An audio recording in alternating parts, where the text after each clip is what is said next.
dear. Oh, I don't know.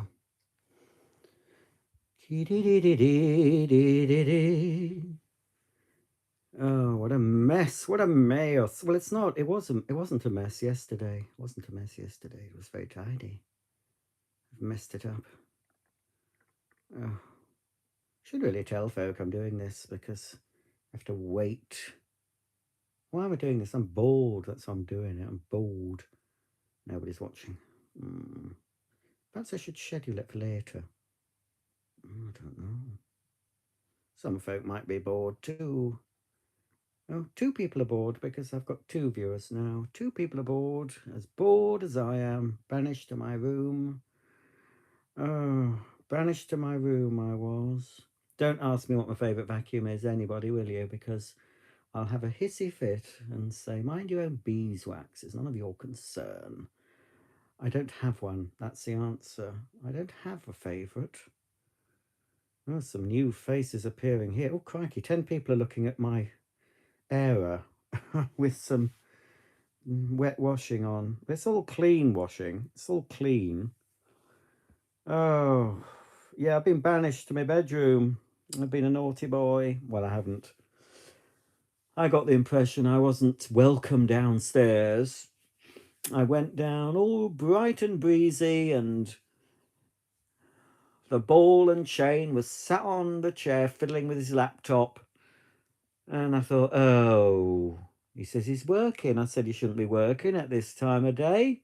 If you're having to work at this time of day, you're not doing your work properly when you should be working. That's what I think, anyway. Yes. Oh, I've still got problems with my back, my neck. I'm falling to bits, really. I don't think I've got long. Well, I hope I have, because I've got so much to do. So much to do and so little time. Oh, hello, String. That's String Bean. Hello, Chiba Time Boxing TV. Hello, Nathan Crombie. Hello, Donut Icing 8. Hello, Who Essential. Hello, Mohammed. Hello, Stephanie C. Well, look at the mess. I've even messed up my new ensuite, which, oh, crikey, folks. If you all know the saga, well, you don't know it yet, because I did film it. It's put me off ever having anybody in the house again to do anything. In fact, I'm going to learn how to tile myself and do the bathroom myself. It's only the tiling that I was a bit phased by, but I can put in a new toilet and sink and bath. Plumbing is easy nowadays. You get these push fit fittings. There's no need to use a blowtorch and solder and all that palaver. It's all plastic pipe work now. You just push in and it's all done. I fitted two kitchens, so you know that had plumbing. Fitted two kitchens myself. But I was fobbed off continually by the bathroom fitter. He's absolutely cocked up a lot of it. So I'm not allowed to say cocked. Well, cocked up, folks, is not rude. Just means he kept making errors, and on the surface it looks all right, but scratch the surface and there's things I need to repair, replace. I've already had to order, apart from the brand new sink, I've had to order a new waste for it already. It was only finished yesterday, my new ensuite. Yesterday it was finished. What an absolute horrible experience. Still waiting for the sofa, if any of you are following the sofa debacle. Keep checking next. Says the same thing. You will be contacted by the 30th of January to arrange your delivery date. I think the fact I've had to sit on these uncomfortable chairs, that's what's done me back and neck in, you know. And it's freezing cold now, so everything's frozen over and slippy. Hello, David James. Hello, Bezels. Hello, I've sent that one. Hello, Best Vacuum Collector. Can you do electrical? Oh, what? Yes. Oh, yes. Oh, yes. In fact, I was talking to the bathroom fitter, and I said, "Oh, I've got a new light to put in here." He said, "Is it IP rated?" Probably thought I didn't know what that meant. Anyway, lights have an IP rating, and if they're high rating, it means you can use them in damp areas and bathrooms. I said, yes, it's a proper bathroom spotlight. Oh, are you competent at putting it in yourself? I said, yes. I said, I've replaced all the light fittings in the house when we moved in, because in a new build you just got bulbs, on a bit of wire.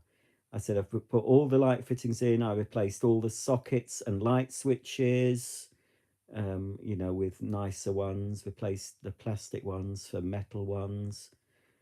I think he thinks because I'm a gay, he thinks, oh, a gay doesn't know how to do plumbing and electrical and paint.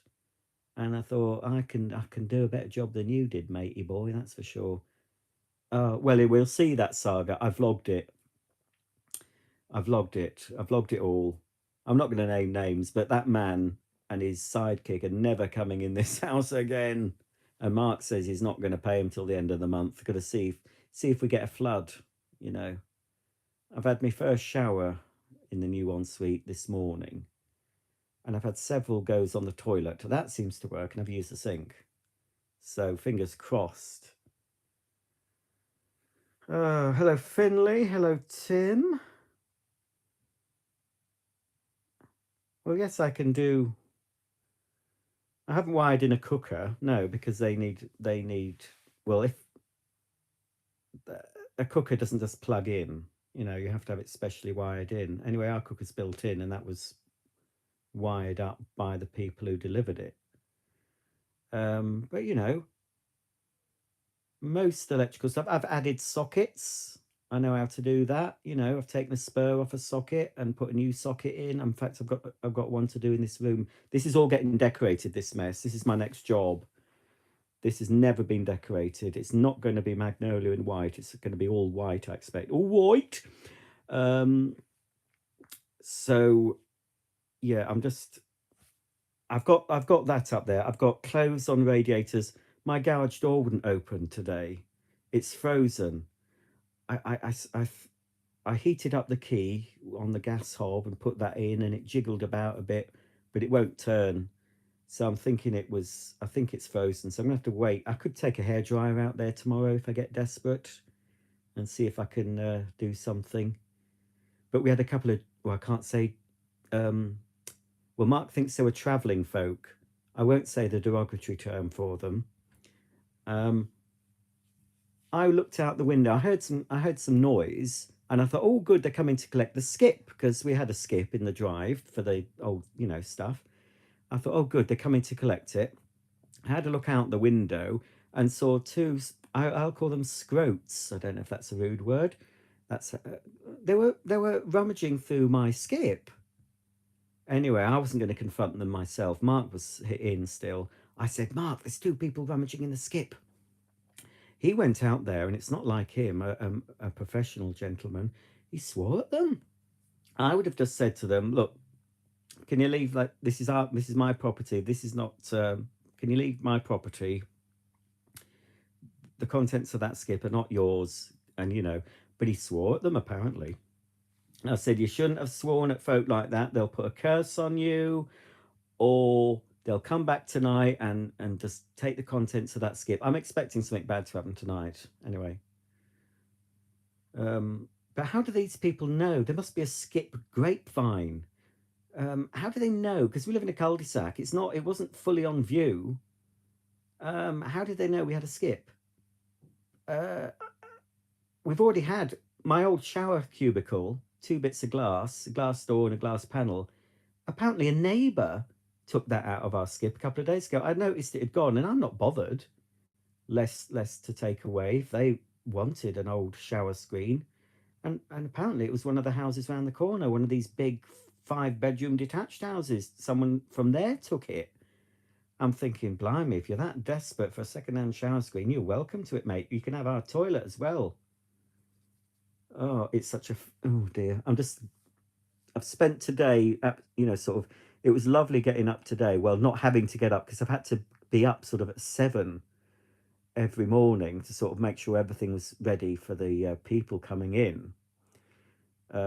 because this is where I sleep here, and the ensuite is there, and that's what they've been working on. Sneak peek. Um, so I've had to get things prepared, but it was lovely today not having to think, oh, good, nobody's coming in today. I've got my house back. It's so intrusive having someone in your home.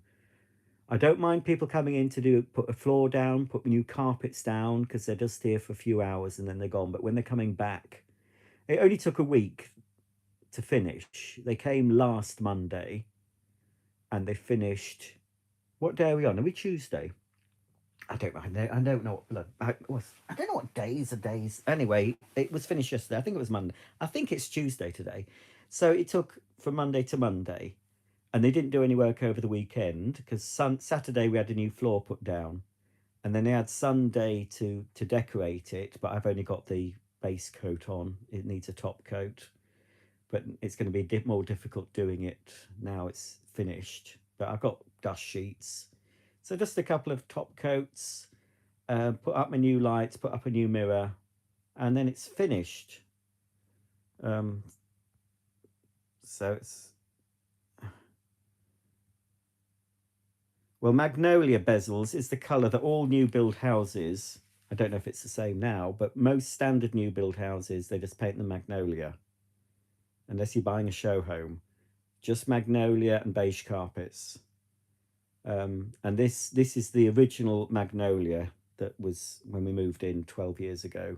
And this upstairs has never been decorated. Everywhere else in the house has. Sometimes another shade of magnolia. But I'm not going to. You see, when you've got a different colour wall and ceiling, you have to do what they call cutting in, which is a right faff. Because you roller the walls, the big areas, and then you have to take a paintbrush and cut in. You do the cutting in first. So all this will be the same color. So it's going to be a chalky white or a white with a hint of a color, maybe. I don't know.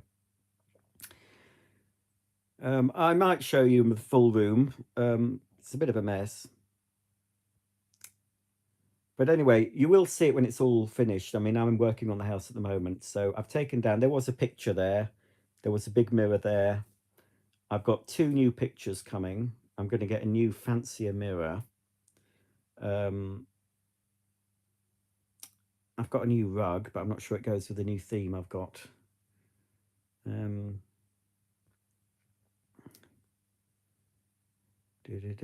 Let's have a look.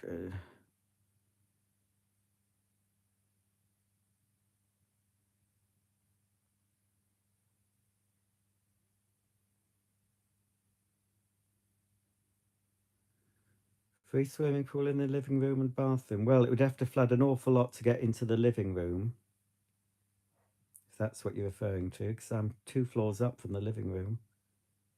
Hello, Julia. Have you got a PC? It's not 1990. I have a personal computer. I do have a desktop computer somewhere. It's a Apple Mac, fairly well, a few years old. I unboxed it on this channel, and I've got an iPad, which is what I'm talking to you through, and I've got a MacBook Pro, which is what I edit all my videos on. Various iPods.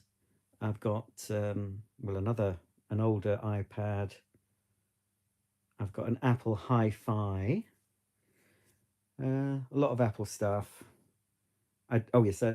My phone's only Apple 8 Plus, I think. I'm not going to upgrade. No point.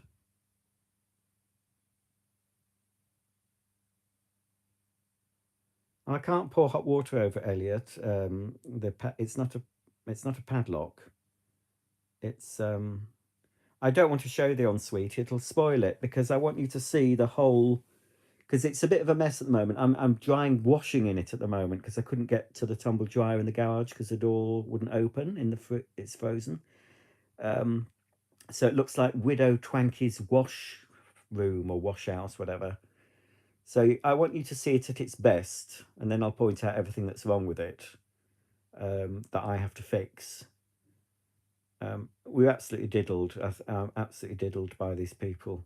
He had the cheek to say, "Can I take a photo of it?" At the end, I thought, well, you can, but if I when people see the vlog, they'll see that the camera sometimes lies because it might look good, looks all right, but there's things wrong that I have to fix, and I shouldn't have to fix them when you're paying a ridiculous amount of money. We were just desperate at this stage. I'd had the stuff. All the stuff was bought in July last year. So I had 6 odd months of having the new bathroom ensuite in my bedroom. I had a toilet in my bedroom and a sink, and so we just went with this person. And initially, we thought we shouldn't really go with him. He's mucked us about before he's even started. But we're that desperate. But we've learned a lesson. We're not going to go with a little local company. Next time, we're going to a big company who will do everything, who will supply all the stuff. Because I bought everything for it, but I'm sure he mucked up. I bought in more than enough tiles. I know I did. I made sure I had more than enough, but we still had to buy. Well, we had to buy 3 more packs of tiles. But you only used 2 of them. And this metal stripping that goes at the top of the tiles. It's a tiny room. I bought 2, and then he says, "Oh, you need another one because you'd forgotten this bit." So I thought, fair enough. In the end, I had to buy 4, right, and they're 2.7 meters wide. So that's more than 10 meters of this stuff. And when you see the ensuite, you'll think, I think what he's done. I had to buy more tiles because I think they were broken. He'd made mistakes cutting. That's what I think. And also he'd made mistakes cutting the trim, and that's why I had to buy more. But what do? You can't really say I don't believe you. We had to go out and buy. But if you get someone else in who's providing all the stuff, if they damage tiles and stuff, it's up to them to buy more, and they can't charge you for it, can they? So yeah, if we do get the bathroom done, a company's going to come in and do everything. There's someone recommended on which it's highly rated. I expect it'll cost more, but I'd rather spend more and get something where you just say yes, I'll have that, and they come in and do it all, and then you're not having to pop off to Wix every evening to get things that you've run out of that you were sure that you had enough of. Oh, so I'm just getting over that stress. It's awful.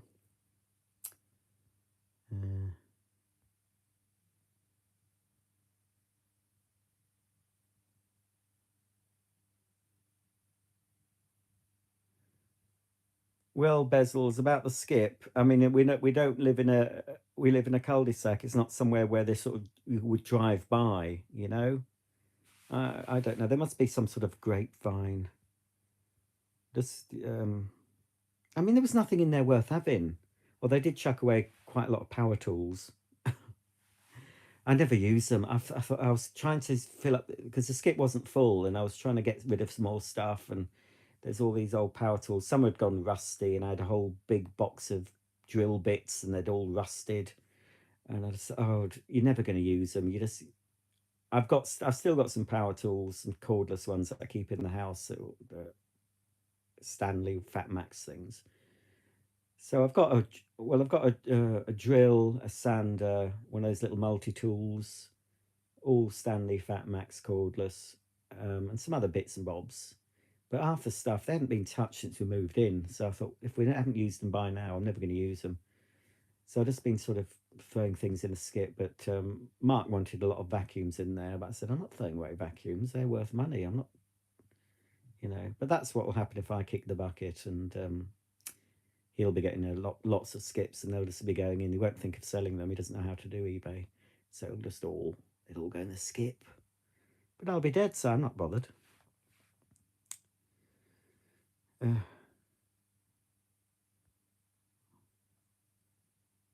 Right, hang on. Mm-hmm.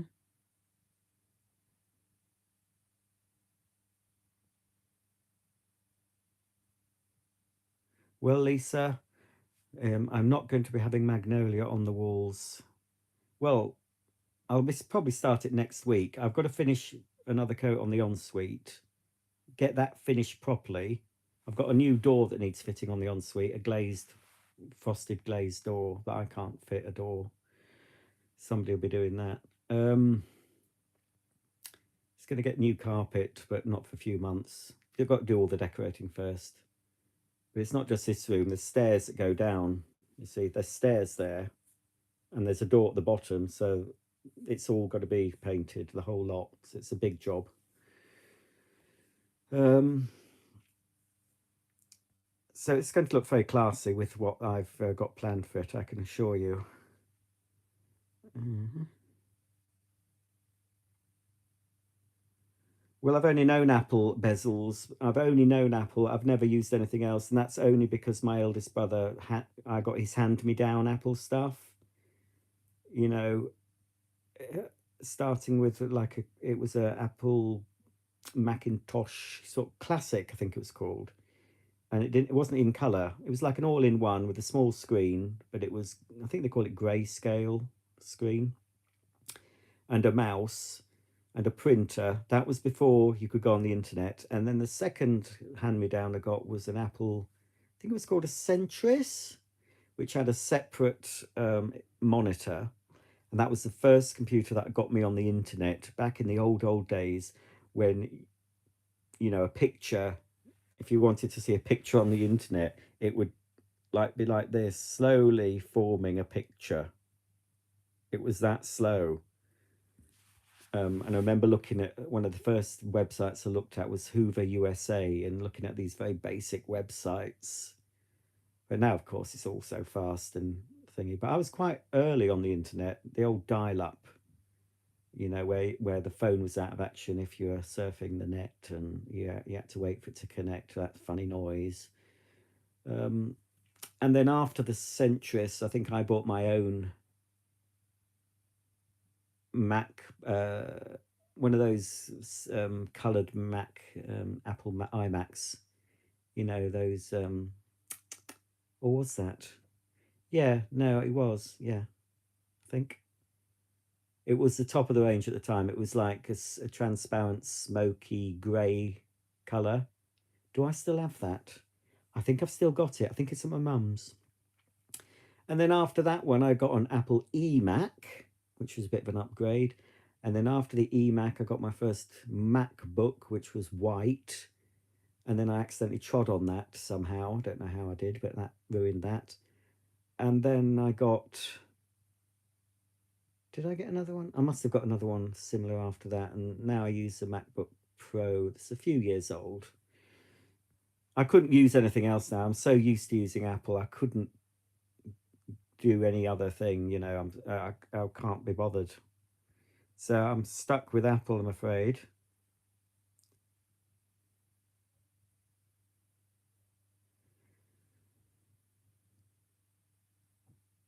I don't think you can sue folk for doing horrid work. I mean, he said, oh, well, I can't test the shower properly because the silicone's drying, but tomorrow when you have a shower, just spray it all round, blah, blah, blah. If there's any leakage or anything, just give me a call and I'll come back and sort it. But even if it hasn't leaked so far, but even if it does, I'm not having him back in the house. You know, I'll do it myself. I can do a bit of siliconing. I can replace well, the pop-up waste in the sink. I didn't realize when I bought the tap. The tap was the first thing I bought months and months ago because I saw it and liked it. But I didn't realize this tap had one of those silly pop-up wastes. Now I don't mind the pop-up wastes that you press with your finger and they pop up, but this one's got a lever at the back of the tap, which my old tap had, and that failed within a couple of years. Stopped working for ages ago. I didn't realize it had that, and he's fitted it, and he said, "Oh, it was the right, you know, bleep to fit." And then as soon as he'd gone, I tried it out. It doesn't work, so he hasn't even fitted that right. So I'm taking that mechanism out and putting in a new waste that you press down. So I've bought one. It's coming whenever, in a few days. So I've already got to do that. But that's partly my fault for not realizing that was the sort of tap. But he hasn't fitted it right anyway, and it's really tight against the wall. This little lever you have to pull up to pop the plug hole thing up. There's quite a few things wrong with it, but I am, I don't know what I was expecting, but I was expecting a bit more of a finesse. Oh, you should have just wait for the vlog, because I actually got angry, right? You won't believe it. Any of you, I know I do have a viewer that does kitchens and bathrooms, or bathrooms or something. But anyway, I've got mosaic, a line of mosaic tiles as a border, made of glass and stone and metallic thing, just to add a bit of a, break the tiles up. And after he'd gone, I went up there to see what he'd done, and the mosaic border tiles were not level with the other tiles. They looked an absolute horrendous sight. And I thought, they should be level. I said to Mark, come up here, come up here. They should be level. He said, oh, I don't know. I said, of course they should. This border tile, they shouldn't be going in. They should be level with the other tiles. I said, I know they're thinner than, the main wall tiles, but you're supposed to, I looked on YouTube. There's a technique, proper technique that you do to make these mosaic tiles and border tiles, go flush with the others. And I got so incensed. I was that mad. I said to Mark, I'm not seeing him. When he came in the morning, I said, I'm not seeing him. You tell him, you tell him. So I listened at the bottom of the stairs for the bull poo poo that was coming out of this so-called professional's voice. And he said, oh no, they won't be flush because they're not as deep as the other tiles. And at that point, I just stormed upstairs, where all my, shyness went out the window. I stormed up the stairs and said, that's rubbish. They should be. And I said, there's a YouTube video. I said, do you want to see it? I thought, you should know. I mean, I was so incensed. Anyway, sort of fixed it, but they're not great. They're not great.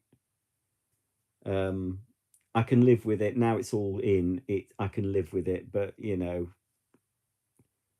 was so, and then he did sort of fix it, but he's bodged it. He's not done it the correct way. And anyway, you'll see all that. Uh,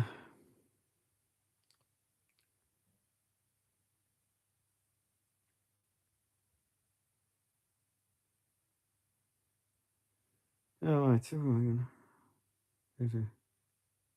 The bedroom does look nice when it's tidy. Um,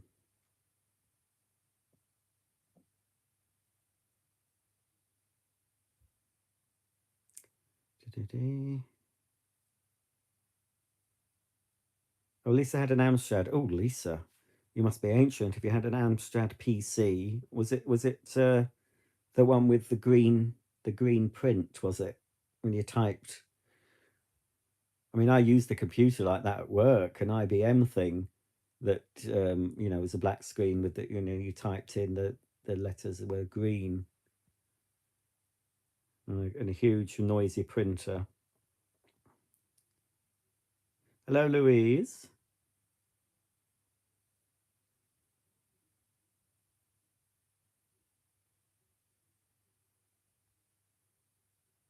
I'm talking about phones. RIP what? Who's RIP? Oh, is any mods? I think there is. Is there? Oh, I thought Louise was one. Oh, she might have been mod on my other channel. I think we can trust Louise with a. We can trust Louise with a wrench.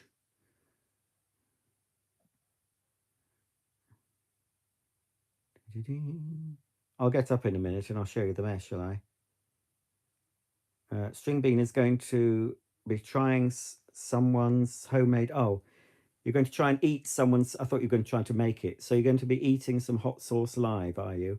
Well, don't chicken out. I saw one of yours when you were eating some bubble gum or something, and you chickened out at the end. I thought, oh no, you've got to feel the pain and just film the whole thing. If you go into cardiac arrest, though, don't continue. You don't want to hurt yourself. But I think it's funnier if you just get redder and redder and cry and um, But I suppose if it's a hot sauce, it's not like a gum you can take out your mouth. Anyway, just have some milk or ice cream on hand ready, just in case. I don't know why people do that though. I don't like hot things.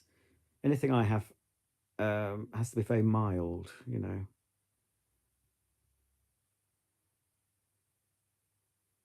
Dad's saying, Roger, I had my kitchen and bathroom done. It was a nightmare. Yeah, it's all right. You know, I mean, we've watched, you know, some of you might have seen Elliot and Matt channel. Um, and they bought a house and had it all done up, but they were living somewhere else. And that's the way to do it, if that's possible. So I think what happened with them, they were obviously were involved with what they wanted, but they weren't living in the house. They could sort of leave the builders to let themselves in because there was none of their stuff in the house. It's just an empty shell. Um, and I expect they went there every day or every other day to look at the progress, and that's fine. I could live with that, but it's when you're living in a house, and especially when they're in my bedroom, when there's, you know, I'm thinking, don't open the. I didn't have anything naughty, you know, in the drawers, but I'm thinking, well, I don't want you finding my stash of diamonds and gold. Well, they wouldn't find it anyway, but you know, and it was I was embarrassed several times because I didn't think he was going to put the shower tray down so soon, and it was under my bed. And I've got one of these beds that lifts up. I'll show you it in a minute if you like. I tidied it all out today. That was one of my jobs. And under a normal person's bed, you might expect to find normal things, but obviously I'm not normal, so there's some rather unusual things under my bed, and I had to explain why they were there because I put the new shower tray under the bed because it had to be kept flat, and then I put things on top of it, and it had been there for months, you know. And so I had to sort of reveal all my dirty secrets under my bed. It's a good job I didn't have anything dirty under there. It wasn't too bad actually. I probably could have got away with not saying anything because most of the things were sort of covered up. So, but I had to say, oh well, I've got a YouTube channel and blah blah. I had to justify why there was vacuum cleaners under my bed. Very embarrassing. Uh,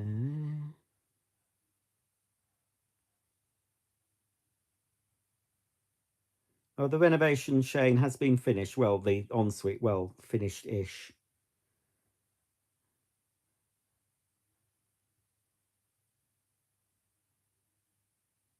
No, Mr. Reese, I'm not swearing. Um, the worst I've ever said is bollocks. That's all you'll hear. And because YouTube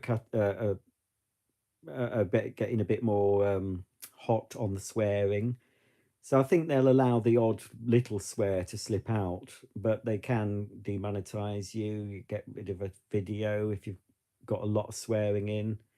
And I don't tend to. I'm used to not swearing on YouTube. I swear in my normal life. I swear.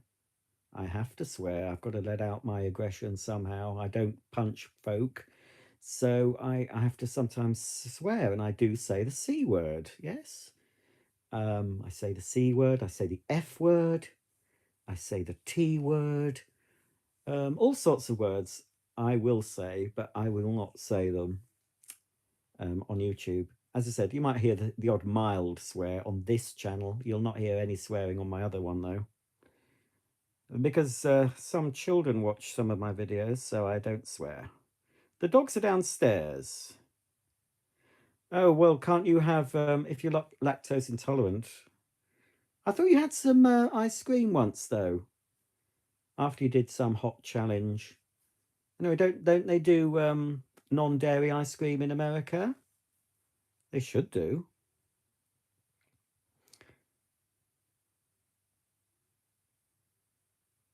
Right. Oh well, Louise has got the wrench.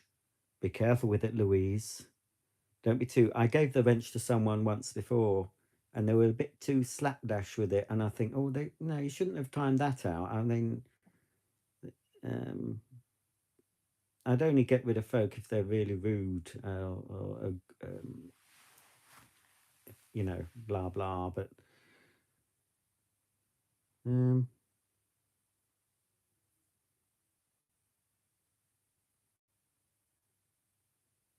Darren, Graf, Roger, I've been enjoying your musings for 10 years. Have I been here 10 years? And particularly enjoy Daisy May as I own a rough coat Dachshund named Apple. How old is Daisy now? I think Daisy, well, I think she's 12. She might have just turned 13. She might be just 13, 12 or 13. About the same age as Molly. Oh, I can't swear within the first 8 seconds. So if I leave the first 8 seconds swear free, I can say everything. Okay, then. Get ready for it. Bum, poo, willy.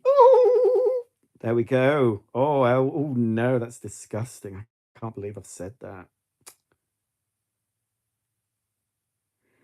Oh, I can say Helen Dam, apparently. I don't often say Helen Dam. So I've said them now. Well, my mind must be very helped then if swearing is helpful for the mind. I just don't swear on the YouTube, but I do, pretty sweary Mary in my private life. Oh, yeah. I just swear at things more than, Mark's had the odd C word thrown at him occasionally, very occasionally if he's really annoyed me, which it's been quite a lot recently. But I tend to swear at things, objects, because I've already learned long ago that human beings normally disappoint and let you down.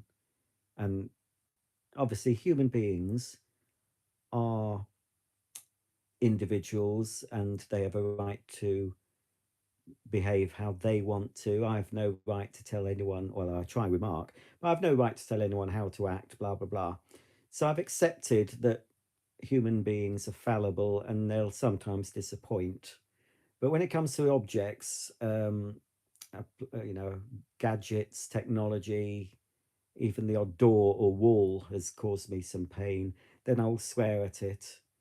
And in some cases, where it's something I could throw, if it's not fixed to the house, then I'll threaten it with violence. And I say, if you don't work, I'm going to. It's like if anyone remembers Basil Fawlty thrashing his Morris Minor, was it, with the big branch in Fawlty Towers? That's what I'm like sometimes. And normally it's printers. Fortunately, the printer I have now seems to be well behaved.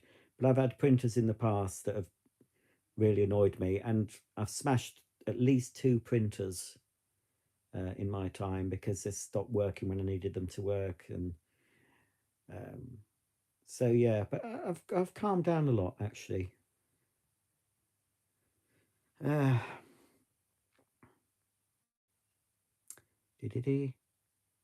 do you keep your tongue clean on your main channel? I've got one of those tongue scrapers. After cleaning the teeth, you just scrape the fur off. Well, it's very easy to keep my tongue clean on my main channel. There's no problem with that because I've never sworn. I've seen a channel where I don't mind some of the content. It is a vacuum channel, but you're watching quite happily, and all of a sudden you get dropped the F bomb, and well, maybe this person will stop doing that with YouTube's new rules. But I'm thinking, well, why? This person obviously is used to doing that, and he would possibly have to try and moderate his behavior and consciously think, I mustn't swear, mustn't swear, because I don't. And yes, in the old days when I used to make more mistakes, and there's very few times I make sort of bloopers anymore, that you would be interesting to see, because I don't tend to make funny bloopers anymore. So sometimes I'd make a mistake and swear. Often though, if some external happening mucked up a shot of the video, especially if it was like the 5th or 6th time I was trying to say a line, and then something happens, the door bell rings or the phone rings or something, then I will be like beep, beep, beep, beep, beep, beep, and go all hissy fit. But that gets edited out, you see. Don't show that.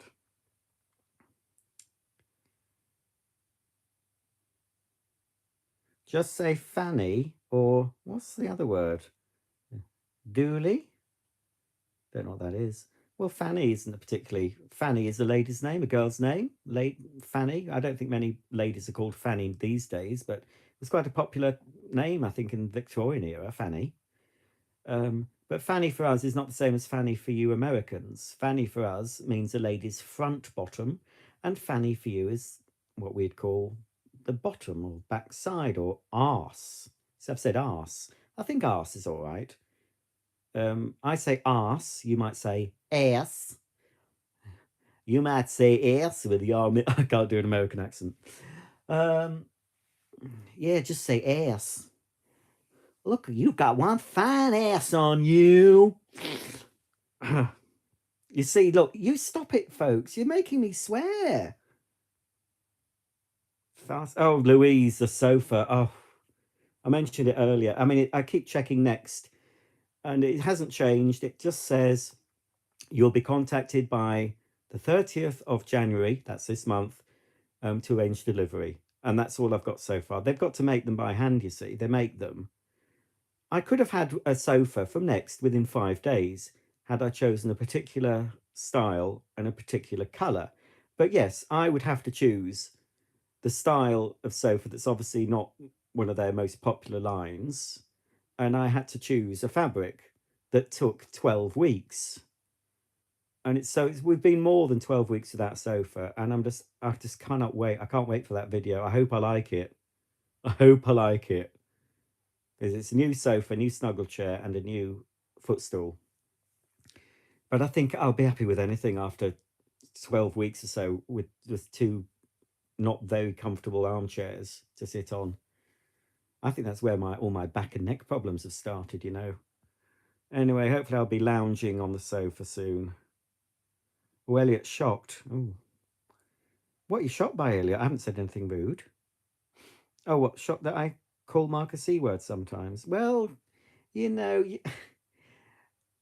you might see these people, you might see these perfect couples you see on YouTube and Instagram and TikTok, whatever that is. I don't look at it. Um, being all lovey-dovey, but you know, that's not real life. Real life is, oh, I'm sick of picking up your filthy underpants, and oh, you know, I won't. Sometimes when you live with someone, and apparently I didn't know this, in February, apparently it's my 20th anniversary. We're not married. So I said, well, you can't call it an anniversary. We're not married. He said, well, no, it'll be 20 years to the day that it's written in the calendar that we first met. I thought, oh, right. He's actually written it in the calendar. I thought, well, we might not get to 20 if you keep annoying me. It's his house, though, so where would I go? Back to my mother's? Oh, I don't think so.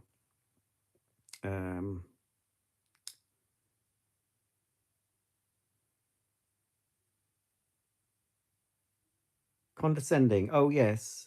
No. Yes, that's right. I say to Mark, you're such a condescending so and so.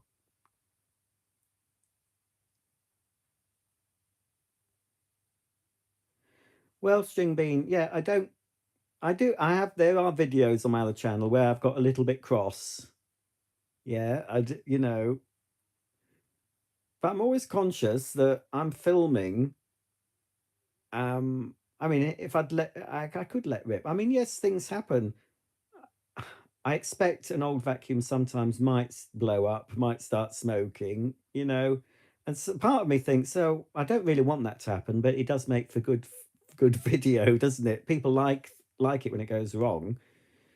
I was more upset. Oh, it was a few years ago. I was buying all these new old stock vacuums from this particular company on eBay, and I had a lot of problems with things breaking, falling apart, all sorts, and that was a bit annoying. But I don't tend not to get too annoyed because I know that as soon as I complain to eBay, then they'll refund me. You know, I've had vacuums with completely smashed up. I had an American one completely smashed up. Sent the pictures to eBay. Well, I complained to the seller first, but if they don't do anything, you just complain to eBay, and I always get refund. I've spent so much on eBay that I'm one of their I can't remember what the name is, but I'm a special customer because I spent so much. So if they want to keep me sweet, so basically, I never complain unless there's a complaint. I don't try and think, oh well, I'll pretend this was faulty or pretend this bit was missing. And sometimes there are bits and pieces wrong that weren't described in the listing, and I'll just let that go. But if it's something fairly major, then I will put a complaint in, and every time I've had all my money back and got to keep the thing anyway. So, and when you think of all the bad things that are going on, me receiving a broken vacuum or a vacuum blowing up is pretty insignificant in the grand scheme of things. So you've got to take them on the chin. Oh, it's the Scottish. Have I pronounced it right? Dooley is Scotland for ladies. Oh, front bits. I've never heard that. I've been watching. Well, you might get this on PBS or some other um, sort of smaller station, but there's a Scottish sitcom that I've watched and enjoy called Two Doors Down, set in a Glasgow suburb. It's very good. I don't know if you've ever saw Rabsy Nesbitt. You wouldn't understand a word he said. Rabsy Nesbitt, very broad Glasgow accent. But anyway, if you did see Rabsy Nesbitt, the lady that played the wife in Rabsy Nesbitt is also in Two Doors Down. She plays one of the neighbours. So it's a very good Scottish humour. I've been binged watched all of those recently, and at the moment I'm binge watching a program called Last Tango in Halifax, and also enjoying the new series of Happy Valley, which is also set in Halifax. Uh,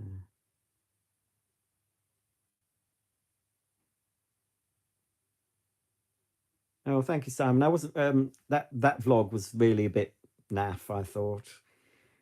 I just did bits on my iPhone because there's sometimes when you're a YouTuber, I just thought, well, I don't really want to be videoing all this.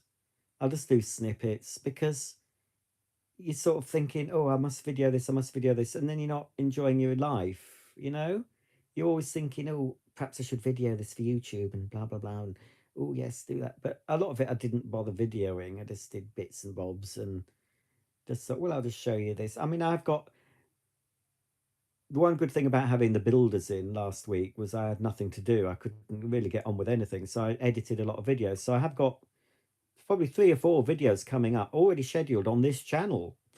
So the next video, I can't remember what it is, but there will be one filmed in Wales in Anglesey, and I don't know how many years ago I filmed that. A beach walk in Anglesey. It's only about 7 or 8 minutes long. I edited it down, but it was a really nice walk. My favourite beach on Anglesey. You'll see it. See it within a couple of weeks. Um, yeah, I've got a few videos all scheduled to come up.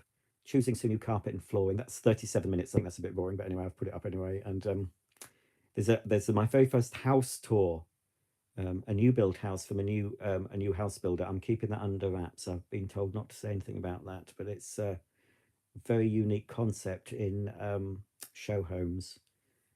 So it'll be the only one on YouTube ever, I feel. And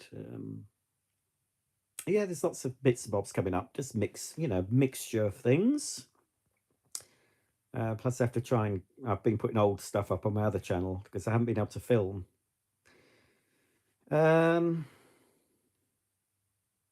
Yes, Darren, it is. Well, Simon, I have another apron. I bought a 2-pack, the body apron. That came in a pack of 2. So the next cooking video I do, I'll be wearing the other one. I have made another cake since, a Victoria sponge. I put pictures on Instagram and Facebook, but I didn't film that because I made that when the builders were in. I was that bored. I thought, oh, I'll just make a Victoria sponge. That's long since been flushed down the lavvy, obviously after eating it. Didn't just get flushed without eating it. Louise, I haven't used the Stratos, the cordless one. I meant to send it back to QVC, but it's too late now. I just thought it's still in its box. I probably will get it out and have another go. It was okay. I think it's a Which Best Buy, the cordless one. They recently tested it. I quite liked it, but I've sort of been putting vacuums a bit on the back burner at the moment while the house is being done. Oh, you've heard of Two Doors Down, have you, String Bean? See if you can get to see it. There might be clips on YouTube. I don't know if you'll want to see whole episodes. I love the Irish Granny played by the guy. Oh, you're not talking about what's it called? Mrs. Brown's Boys, are you? That was okay. I liked it in the early days, but now it's absolute. I don't think I even finished watching the Christmas specials they put on. They've got a contract with the BBC till 2026, and they always do a Christmas Day show and a New Year's Day show, and they've absolutely, most people think it's gone downhill. The people that I've seen lots of comments. People that used to like it no longer like it. There's people that never liked it who will never like it. But at the beginning, I enjoyed it. It was hilarious, but it just got stale and tired. And you'd think the acting would have got better after so many years, but no. It's a thumbs down for that show now, I'm afraid. Oh yeah, Still Game. I've seen all Still Game. Yes, that's another one. Still Game. Another. There's some really good Scottish comedies. Um, I did try watching one. It's on BBC iPlayer, and I can't remember the name. It's a newish one. There's a bloke who's a dentist in it with a wig on. Um, I can't remember what it's called, but I tried that, and it wasn't my cup of tea. I don't think it was ever shown in England. It's on iPlayer. It's a BBC Scotland production, but I don't think it ever came to England. And I can see why now. I think I didn't like that. Oh, and Naked Video was Naked Video. That was Scottish, wasn't it? A sketch show from the 80s. Um, I do like a lot of Scottish humour, and Scots. For some reason, sort of in the 80s, 90s, there was a lot of Scottish bands as well in the charts, which got the CDs of Wet, Wet, Wet, Hue and Cry. Was Danny Wilson Scottish? I think the band Danny Wilson, I think they're Scottish. Is it Texas? I think they're Scottish. So there's a lot, and of course I like Barbara Dixon, the finest Scottish singer. So I do like. Oh, actually, we're going to Scotland, folks. Yes, in the caravan somewhere. I've no idea where. I think it's on the east coast, and apparently it's really near the beach. I think that's in June. I will be vlogging that. So yes, we'll be going over the border to Scotland. Let's hope Nicola Sturgeon isn't anywhere near.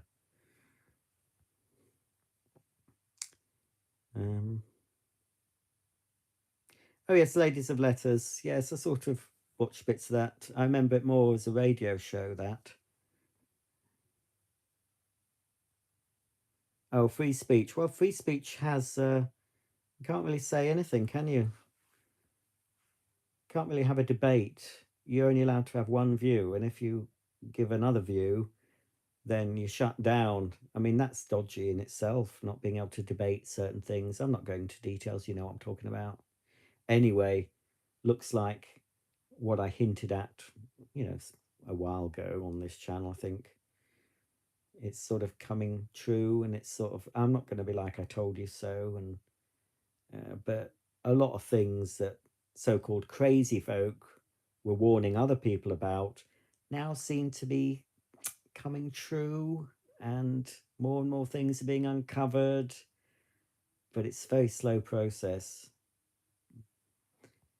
Who knows if it'll ever come out properly.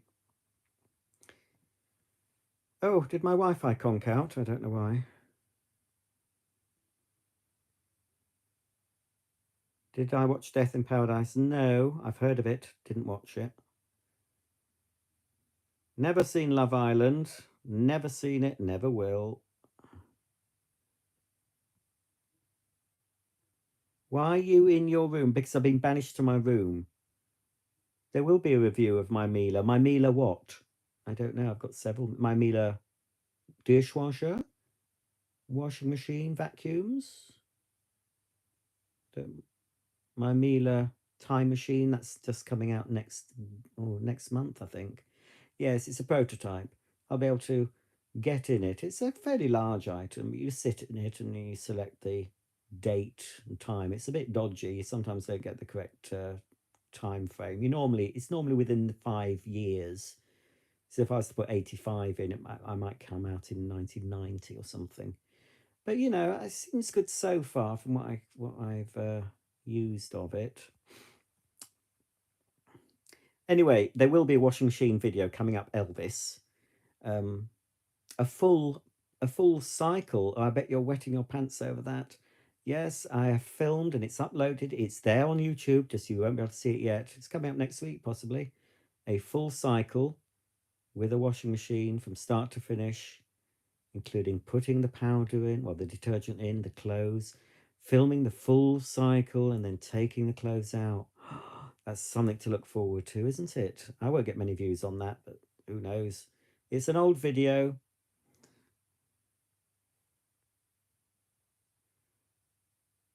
Oh, so Danny Wilson is Doodah. Louise. That was a lovely song, that Mary's Prayer. I think I've only got 2 of their albums. They're probably still going. I don't know. I don't know if Hue and Cry are. Oh, it's awful though when you're sort of used to you remember people as they were when you listen to them, and then you see them again. Like I don't watch the Beeb, but I was flicking, and BBC Breakfast Television was celebrating, I don't know how many years. Was it 40 years? Might have been 40 years. And they had one of the earlier weather presenters on, who back in the day was not really my cup of chamomile, but he was a fairly dishy weatherman. And they had him on, and it's a bit of a shock to see someone you haven't seen in 30 odd years looking as they look now.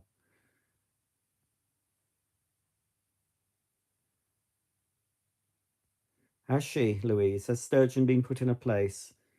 Don't tend to look at anything with her in it. Oh, I'm on Twitter. Weirdos. I don't comment on Twitter much. I just there and look. I'm not in. I used to be on Twitter under my Ibasic thing, and then I went off Twitter. I think there is someone calling themselves Ibasic on Twitter who's commenting on porno. Or, I don't know. It's not me. I can assure you. There's some comments from him with this woman who gets her bits out for money. Basically a prostitute. But that's not me. You won't find me on Ibasic. But I am on Twitter, but I don't tweet. Very rarely do I tweet. I just use it and look at other tweets. But under a completely different name and a completely different profile picture. You'd never know it was me. I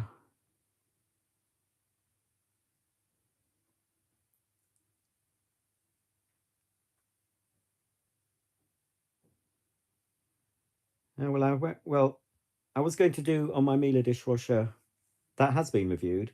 I've had that it's over 6 years old now.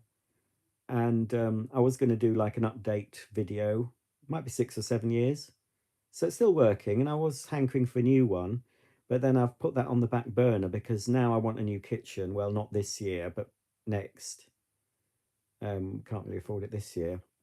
And I really want mostly everything built in. The washer won't be built in, but I want a built-in fridge freezer, and I want the dishwasher to be built in so you don't see so many appliances.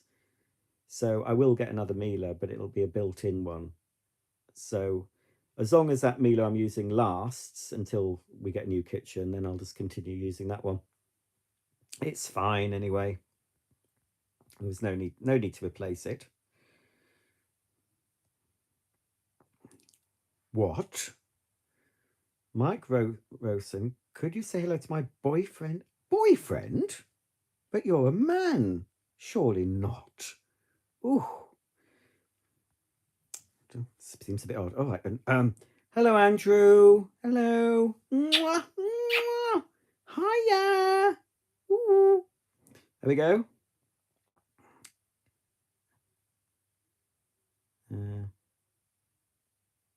Darren Graf, so much for my 1 power bagged upright Oric, and one of the batteries already failed mid vacuuming the other day. Tektronic told me to go pound sand as I purchased.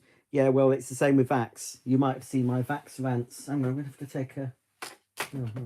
You might have seen my Vax rants. Because it's the same Vax and Hoover in the USA, same tectronic industries. And someone commented when I did the video sending the Vax 1 power back that didn't have the batteries in. He said, "Oh, it's no big deal. You can buy batteries here for $20, blah blah blah."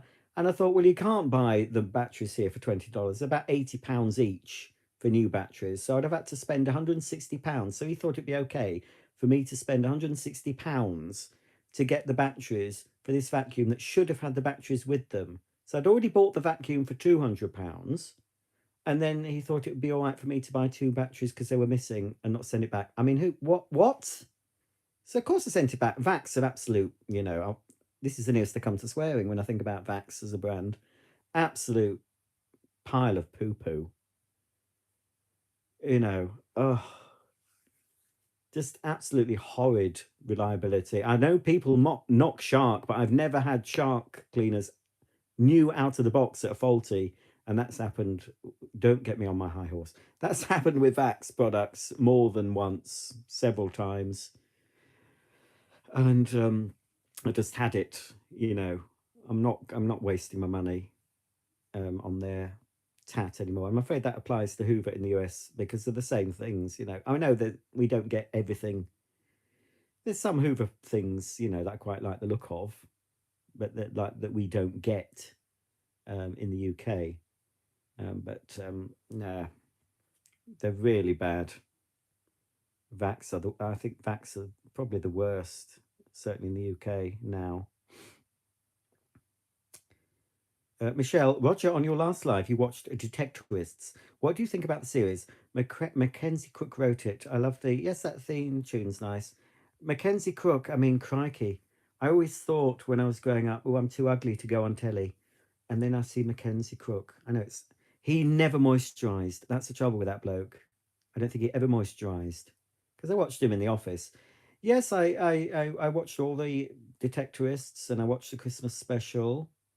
Yes, the theme tune's nice. It's a nice little relaxing, gentle comedy. I'm glad though at the end that there was that little tremor, that little twist at the end when there was that tremor, and it turned out that the sort of object that Mackenzie's character's son made actually had that cup in it, the Holy Grail cup thing. So I think that's it. I don't think we'll see Detectorists again. I think that's finished it off nicely. I would like to see a conclusion to Gavin and Stacey. As much as I hate James Corden, never met him, but I can't stand him, and I'm not keen on the character Smithy, but I do love Gavin and Stacey, the show as a whole. So I would like that to be finished off. I think he's clearing out of USA soon, so I hope in a year or two they can just, for the fans, just tie up the loose ends of Gavin and Stacey to see if Nessa and Smithy get married and what have you. Because I think the fans deserve it. We want to know what happened on that fishing trip. I think basically they got cold and they bummed each other. That's all I'm thinking. But I don't think even the writers, Ruth Jones and Smithy, know what they got up to on that fishing trip. But it's implied that there was a bit of bum fun, I suppose. Is it after 9 o'clock yet? I don't know if I can say that.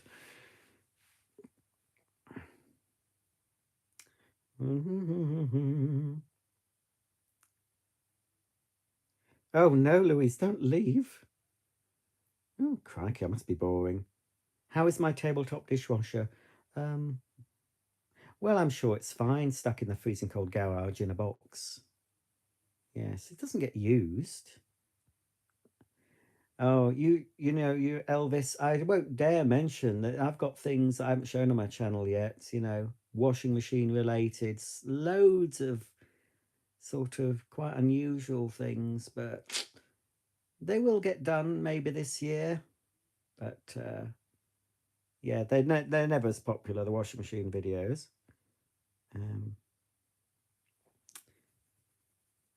Darren says, you and I are about 1 year apart in age.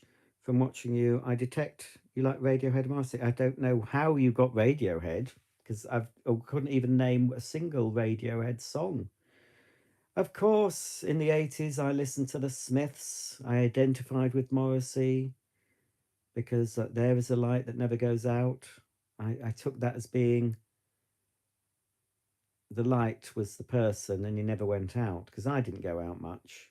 Stayed at home all the time, playing with my others. So I identified with Morrissey, and I always thought he was. I don't know if he's actually said whether he is or not, but he comes across as being, what can I say, an uphill gardener. But I think Morrissey probably doesn't do that sort of thing anyway. Probably prefers just to do a crossword or something. I can't imagine Morrissey doing anything below the waist apart from urinating and defecating. Two big words, defecating. That's a nice word, isn't it, to describe a bodily function? It's far nicer to say defecating. Well, the people that have gone, they're not going to see my messy room, are they? Oh, right. I'll get up. I won't be too long. I've already been 66 minutes. Oh, 66, evil number. Mustn't say that. Right, hang on. I'll get up. Anyway, the reason why there's washing everywhere, because I can't get into my garage. The tumble dryer was inaccessible. I couldn't get in because... Why? Because the lock's broken. So there's a bit of a mess. This was all tidy. I got that new rug today. It's already covered in muck stuff. So, is there anything I shouldn't show you? I think it's all fairly friendly, as in there's nothing too adult to show you. I don't like those lamps anymore. IKEA. I've gone right off IKEA. So I might get all new furniture again, but I've only just recently bought that. So I might have to stick with that. I will probably get some nicer lamps. But I do like the pull cord on them. Now that's a picture of the video that's coming up, actually. I don't know if you can see it with the light in the way. So you will be seeing me next week, I think, doing a walk in that very spot. And I bought that picture when we were in Anglesey, but it doesn't fit in with my new theme anymore. So that will be going somewhere else in the house. Might even go in the dining area of the kitchen, possibly. But it was quite an expensive purchase. We made it on the last day. Actually, we were all packed up. This is before we did have the caravan, but it was a cottage holiday that we'd booked before we got the caravan. And so I can't remember the name of the place. It's got a load of different coloured buildings up on the seafront. It could be Beaumaris, possibly Beaumaris. Probably pronounced it wrong. Anyway, there's this gallery, and it's by this artist. I can't remember her name. So I went in, had a look, and said, "I'll have that, please." And I didn't realise how big it was. It only just squeezed into the car. But yeah, it's not going to go in my new room. I might get a new ceiling light. I want something more Art Deco-y. There's going to be an Art Deco theme. I'll give you a sneak peek. It's going to be a bit Art Deco-y, because in place of that picture, I've got a lovely picture that I have to have framed of the Hoover building that's going over my bed. And it's like it's really long. It's about the width of the bed, but not, it's a long, thin picture. So that's going over the bed. And then here, where I did have another picture, you see I'm filling in holes. Here is going to be a big picture, abstract type picture of a part of the Hoover building, so you can see the theme. Here is where I had a mirror, which was just a basic white IKEA. I'm going to get something Art Deco-y there, a full-length Art Deco mirror. And it's going to be probably all white. And then I might jazz it up with some colour, all right then, since you've stopped, I'll show you it. It's a bit of a mess, because I've only this is the first full day I've had it. So normally they're all going to be washed, those towels. So normally they would be in the laundry basket there. So this is my new sink. I've got to sort out the vanity, all the stuff underneath. And that's my new toilet. Ooh. And that's, well, here is going to be a new larger mirror with a shelf. It's been painted white, but that's just the undercoat. I've got another coat to do, top coat. That's not normally there. I've put the towel there because I'm having to dry my duvet cover on my new towel rail. I think it's dry enough because I said I couldn't use the tumble dryer today because I can't get into the garage. So that's the towel, heated towel rail radiator thingy. And then this is the shower. Let's just take that off. Whoops. So this is the shower. Had all sorts of problems with this. Okay, well, no, so I won't walk in there because it's a bit wet. So it's got, there we go. It's got a door that opens inwards, and that's a new shower mixer. And I've got a rainfall.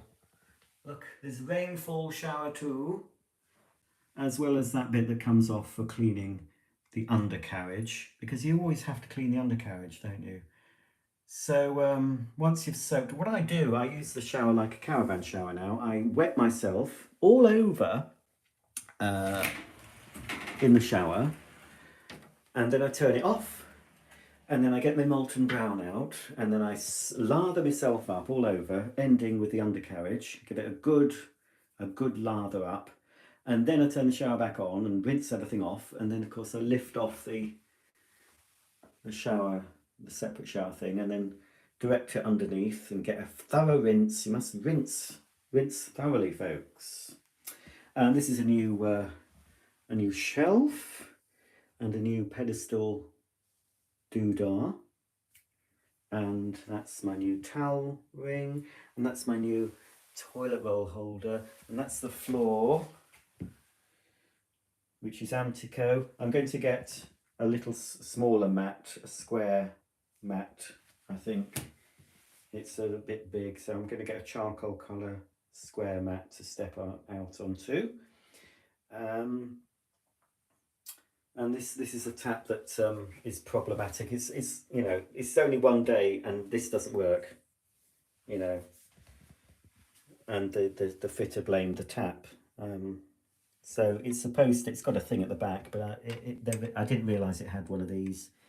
So it's supposed to, it doesn't work at all. Anyway, it's just completely, I want to swear, doesn't, you see, it doesn't work.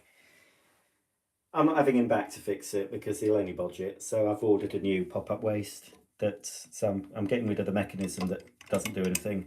Just going to take this off and replace it with one that you just push and it pops up. I think that's more reliable than this silly affair. But I just like that tap, you see. I like the shape of it. And this is where the whole bathroom, well, ensuite, this is where it sort of stemmed from. I was going for a sort of square theme, you know, rather than rounded stuff. It was sort of a square theme, so I went for sort of square accessories. And you know, the heated towel rail is more square, and of course I've gone for the square shower, you know, that thing there with the square doodah and the square what you would call it, you see. So I have done a whole vlog of this, all the trials and tribulations. You'll see it when it was before and after. But yeah, I've just thrown things in here just temporarily. I'm getting a new thing for the toothbrush and doodah. I won't have all these things on show. Once I've sorted out the cupboard under there, mostly everything. I'm not even having toilet rolls, spare toilet rolls. I've got space there. I could have my stack of toilet roll spare. I might put that in. It will fit. I've got a little chrome thing that holds 3 spare toilet rolls. But I'm not leaving out bleach and cleaning products in the old bathroom. Once we used to put them down the side of the loo. But there's room in that cupboard now, so I want it all, you know, doodah, put away. So, looks alright on video. Well, when it's tidy, it'll look better. But yeah, there's a lot of things that I could point out that aren't very good for the money we paid for this. I certainly we had to the bloke was thinking, oh well, you know, give us a call, you know, if you want a quote for your bathroom. And I was thinking, you're never coming in this house again. And Mark's the same. We're never gonna have this person in the house again. I'd rather go to night school and learn tiling than have that person in this house again. It was pleasant enough and everything, you know. I think he'd be very shocked if he sees what I really think and what Mark really thinks. But you sort of have to grin and bear it and just,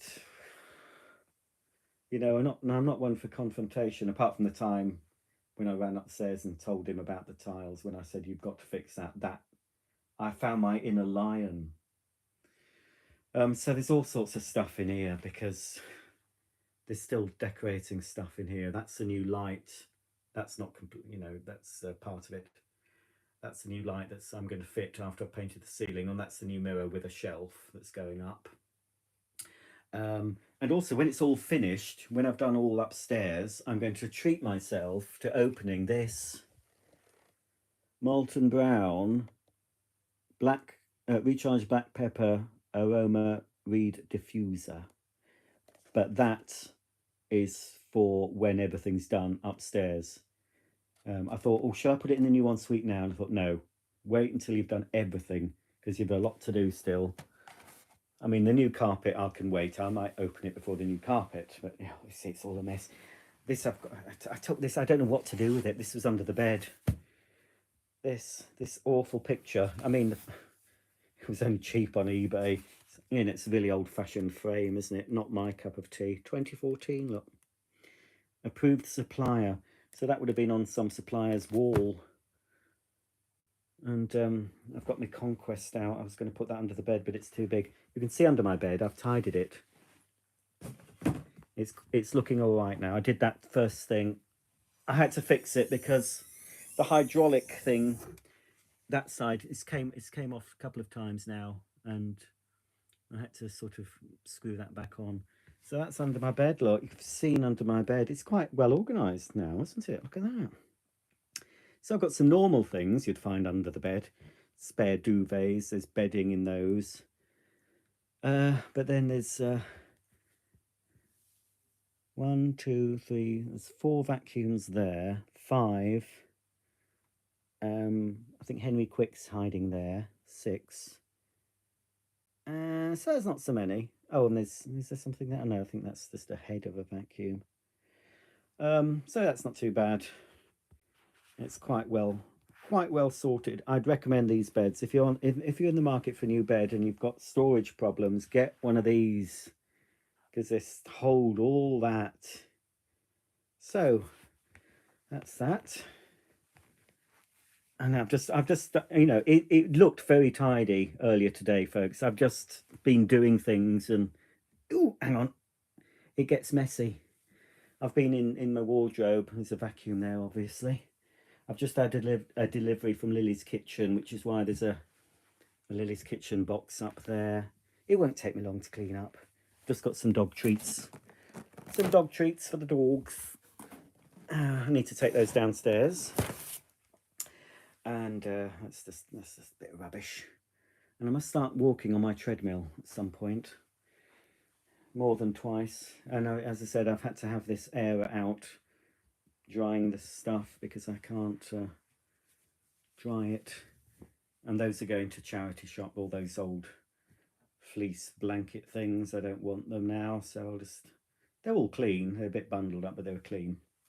They can go to the charity. And I've got a scuba there as well. I'm not sure where I'm going to put that. But yeah, I think my bedding's dry now, so I won't be ironing it. It's jersey bedding. Ooh. Right, well, I'll finish up then, I think. I say I only came on because I was bored. There we are. Let's see what you've been saying.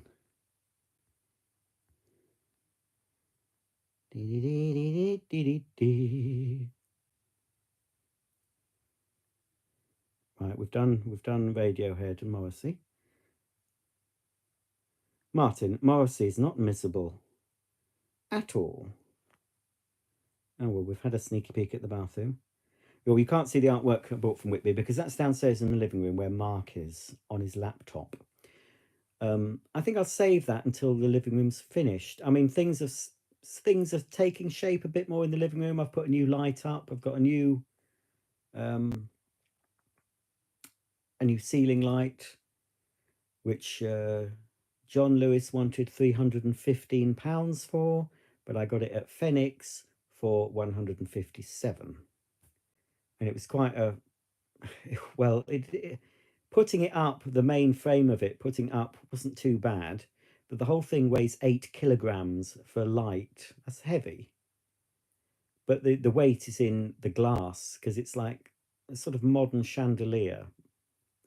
And I didn't count them, but there was a ton of glass tubes.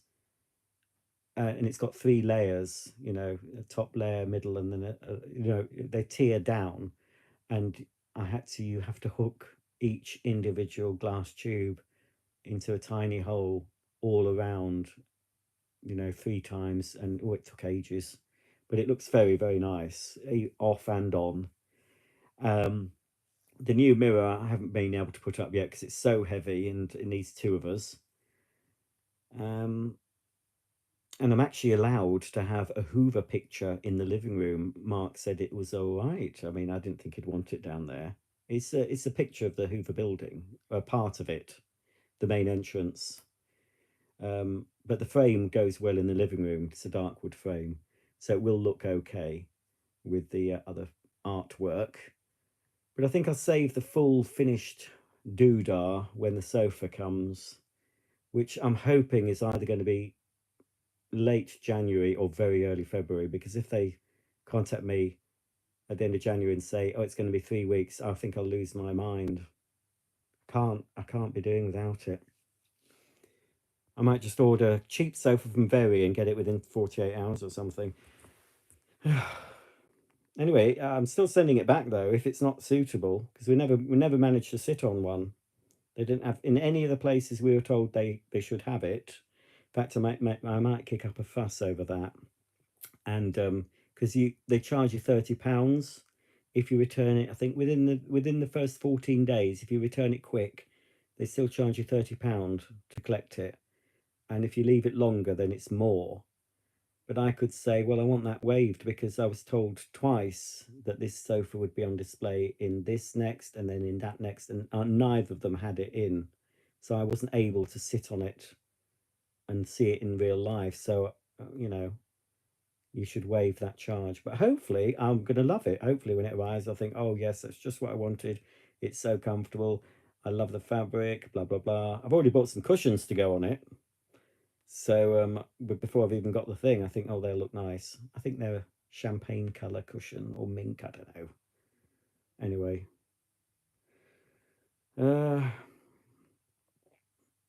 Hello, Peregrine. You're very late. I'm going soon.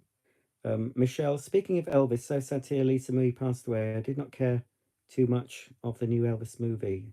Oh, I've never seen it. Now I'm afraid Elvis passed me by, Michelle. I've got a couple of school friends. Well, I know them still on Facebook, but they liked Elvis at school. I remember them liking Elvis when we were at school in the 80s.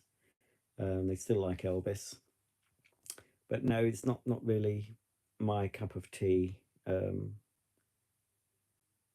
Undercarriage, Peregrine. Well, the undercarriage, the undercarriage, the bit between your bottom and your testicle, your undercarriage. Honestly. Well, I sometimes squeegee, Darren. I do have a little squeegee that sort of hooks over the side of the shower. I sometimes do, and sometimes I don't. So we'll see. I didn't squeegee it the first time. I've only used the new shower once. I might have a go in it tonight, actually, just to give it another test. Hello, Tommy. Darren says, yes, speaking of properly scouring your bits and bobs over the years has made me laugh. Oh, I can't remember what I said about that. A Ginger and a Henry. Oh, I know. That design of picture that I showed. They used to use that on the boxes of the vacuums, a particular artist, and in their brochures. They use these sort of cartoony. Well, I'll show you quickly again while I'm discussing her. Do you know? I think that could be Ed Sheeran before he had the op. Do you think that's Ed Sheeran? Could well be. Um, so yeah, they use that. I do have some older machines with that sort of with figures. So I don't know who the artist is, but I don't think they're very famous. Oh well, thank you, Simon. Simon always enjoys my live streams. Well, they're always very impromptu, and I only do them when I'm bored. So I never plan anything, and I think, oh, let's just do it. Let's be real. Let's share the mess. Who cares? I'm only chatting, and sometimes and I've been leaving them up. Normally I delete them because I end up saying things I shouldn't say. Having to self censor myself, which is awful. And I don't think I've said anything too controversial, apart from Ed Sheeran's transformation. Some people might be shocked by that, but apart from that, I think I've been fairly well behaved today. I wonder what's that about, string bean. I used that emoji actually in somebody's premiere. I just was picking random emojis. I didn't know what it meant. Simon says, what did you do with your old table lamps you had in the living room? I'd like to buy them. I'm afraid you can't have them, Simon. They are in Mark's bedroom now. Tiny Todger, evening, Roger. Love the bathroom. Well, you wouldn't love it if you saw the floors. Oh, Peregrine. Oh, Peregrine was being Kenneth Williams or oh, cracky. Oh, what's the other one? Everett. They're the only two Kenneths I know.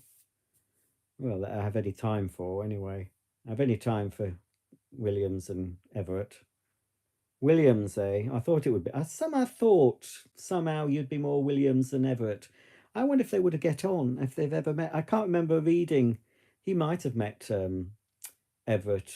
I can't remember reading about him in the diaries. I've read his diaries twice. I was quite surprised. They left out quite a lot. Did you know Peregrine? I always thought he was, but Stanley Baxter is a gay.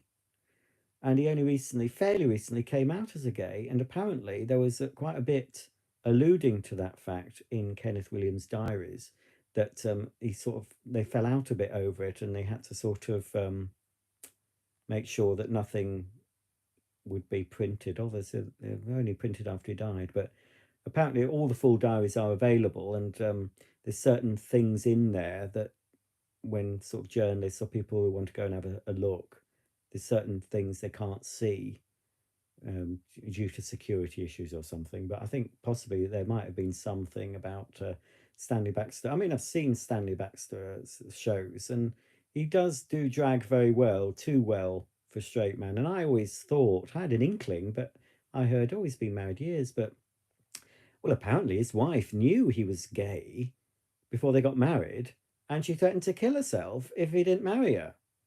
So, you either think, oh, crikey, am I going to have this woman's suicide on my head, or just marry her? So yeah, so she knew, and they got married anyway. But you did back in the day. Um, but yeah, I was still a bit. Oh, he's actually come out. I mean, he's 90 odd. I mean, what's the point in hiding it at 90 odd now?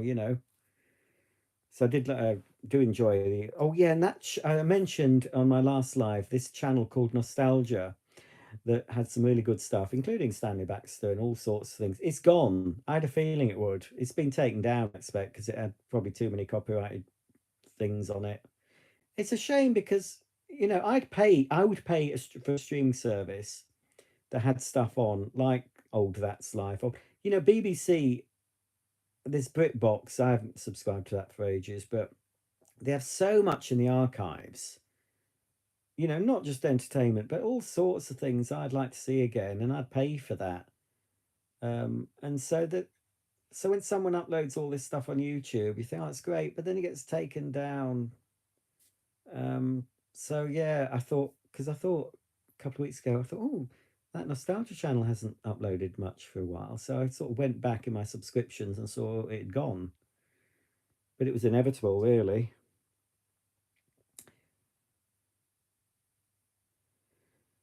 Do you think I'm the love child of Everett? I think you mean. Well, I don't think so.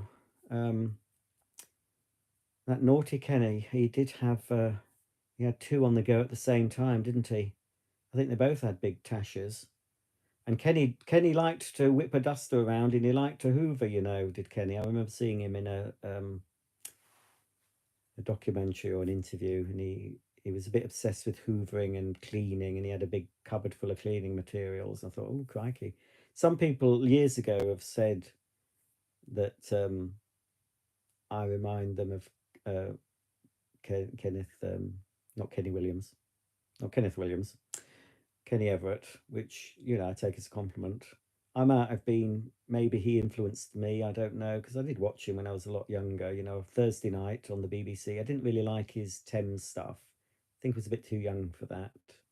But when he came to the BBC and he was on after Top of the Pops on a Thursday night, then I really got into that. And that was the early days of video recorders. So I did record his shows and watch him over and over again. So yeah, I think it's, actually it was his birthday. Yeah, I saw that on Twitter. On his birthday's on Christmas Day, and I think he would have been 78 if he'd lived. Can you imagine a 78-year-old um, Kenny Everett? I think he would have always stayed in the spotlight. I don't know what he'd maybe just on the radio and odd TV appearances. I don't think he'd have been the type that would have sort of disappeared and then he suddenly crops up on something and then you think, oh crikey, look how old he looks now. I think he'd have always been doing something. He's probably gone in the jungle. He might have done Celebrity Big Brother, uh, the Masked Singer. We don't watch the Masked Singer, but apparently there's someone called Knitting on there, who everyone's saying is Claire Richards from Steps. It's probably been revealed by now. I can't watch that show without picturing the host doing what I've seen him doing online. Was it Joel Dommett? Just, I don't want you to see anything you shouldn't, but I've seen everything that chap's done. I mean, yes, he had a lot to show off, and he was quite happy. How do I clean this up? He was quite happy to manipulate his member to conclusion, and it was filmed. You can find it quite easily on the interweb, but that's all I ever see. He's talked about it. I've seen him talking fairly candidly about that incident a few years back. But I'm afraid that's all I see. I don't see the man. I don't see the sparkly, shiny suit. I see him pleasuring himself, and I can't watch him.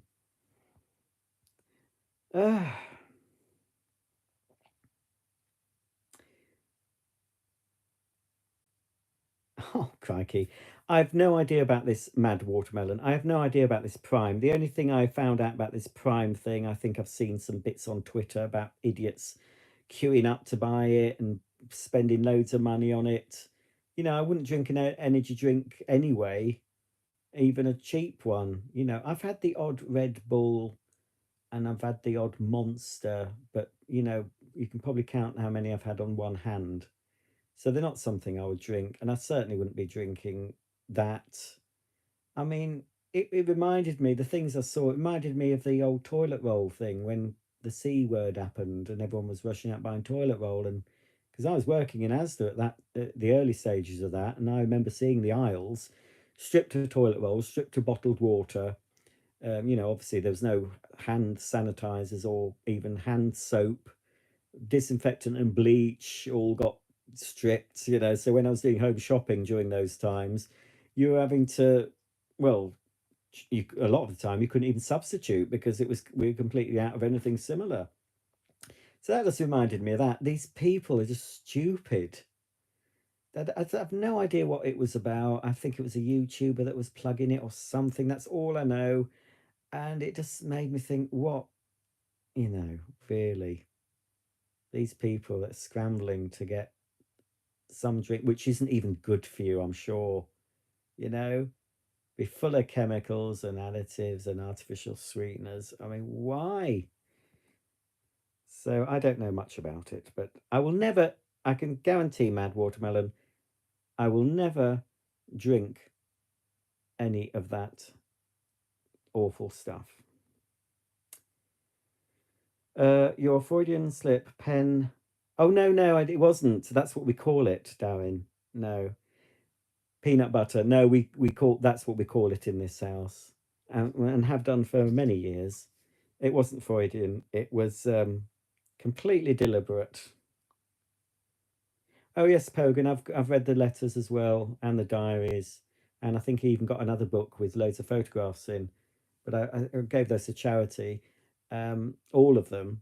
But a couple of years back, I thought I want to read his diaries again. So I bought the diaries again in paperback, and I still got the paperback version. I think I read a lot of them on a caravan holiday. Gary's never heard of Phoenix. Well, Phoenix are still going. They're a department store. There's one in York and other big cities. They're online, but they've been going a long time. They're still clinging on. Um, More upmarket than Debenhams. I think they try to be a bit John Lewisy.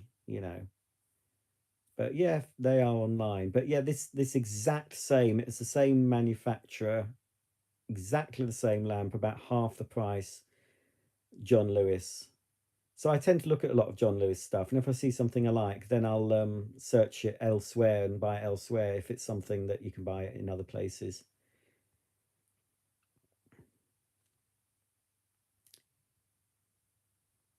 Oh yes, Sarah, you've missed most of it. I don't even know what the time is. The time just absolutely. I mean, I've done this because I'm bored. Because I know that if I come and start chatting on YouTube, I just will not know. I'll be looking and thinking, look, I've done 97 minutes. Where's that gone? I thought I just started this. It's amazing how quick. It probably goes very, very slowly for those watching, but for me, it's just where's that time gone? Because I do tend to. You can't shut me up. But anyway, I'm answering your questions and chatting to you. So it's my viewers that keep me chatting. So it's all your fault. That's right. You good point, Gary. Gary says really the BBC archives should be free as people have already paid for it for the license fee. Yes, that's correct. They should be. I mean, the iPlayer isn't as it's better than it was. You can watch whole series now, but it's very limited considering what they must have in the archives. But I tend to watch stuff that I've already got on DVD anyway. I'm just too lazy to look for the DVD. Yeah, I'm that old. I still use DVDs, folks. Uh, oh no, I'm now vegetarian, Darren. I was vegan, but I just couldn't manage somehow. I don't know. I just got a bit fed up of being very, very restricted. So I don't buy cow's milk still. I haven't bought cow's milk for years since my first attempt at veganism. I still buy a lot of vegan foods, but yes, I do eat eggs and cheese now, and I do eat things that got milk in.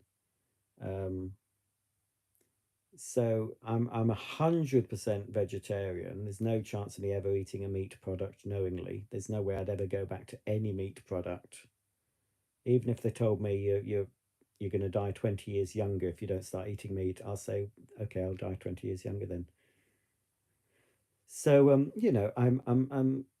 I still, as I say, still buy vegan foods, but also some vegetarian as well. Well, that reminds me, I've got a yogurt that I need to put in the fridge. I made an ETO yogurt this morning. and it needs to go in the fridge. Well, it says 8 to 12 hours, so it'll be fine. It'll be ready in the morning.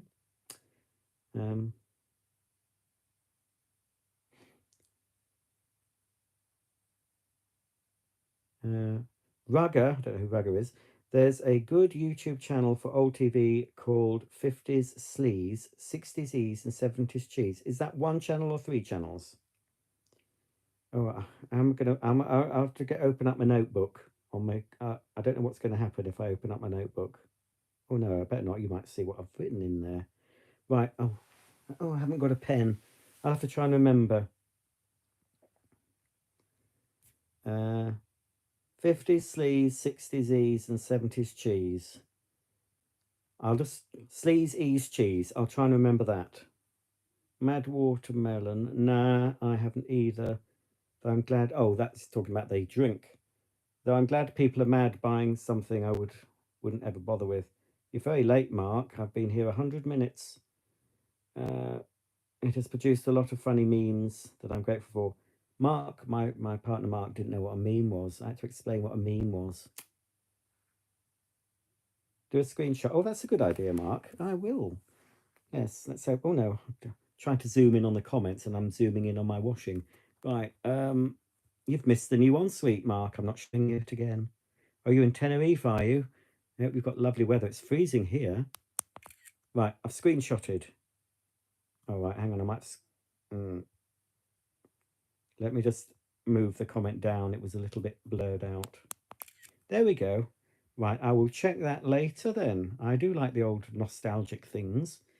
I follow some nostalgic things on Facebook and Twitter. Mainly sort of 80s stuff. That's what I like looking at most. I don't know how long Patsy is. We don't call them trailers in the UK. Patsy's a caravan. I don't really know. Mark would know, but she's certainly longer than the old caravan. But she's only a meter. I don't know what that is. Well, a meter, that's about 3 feet. She's only about 3 feet longer than the old caravan, but she seems a lot longer because of this, the separate single beds, separate bedroom. But yes, we're pleased, but we're not going out in. I can't believe this until, well, no, we're not going on our first holiday this year now until May, and that's not caravan holiday. We're going back to Wales to a cottage, and so our first caravan holiday this year is going to be June when we go to Scotland. But you will be seeing older caravan and other holiday vlogs for any of you joining me late. There's some a beach walk in Anglesey coming up next week or this week. I don't know when it is, but soon. So I'm getting through some old stuff that I should have uploaded years ago. Really old things that I forgot about. So I'll try and fill in the gaps. But yes, so I will be vlogging from Anglesey. We're going to Anglesey again, but with my mum for her birthday. Well, we're buying it for her birthday. It's not birthday till July. And we'll be taking 4 dogs, I think.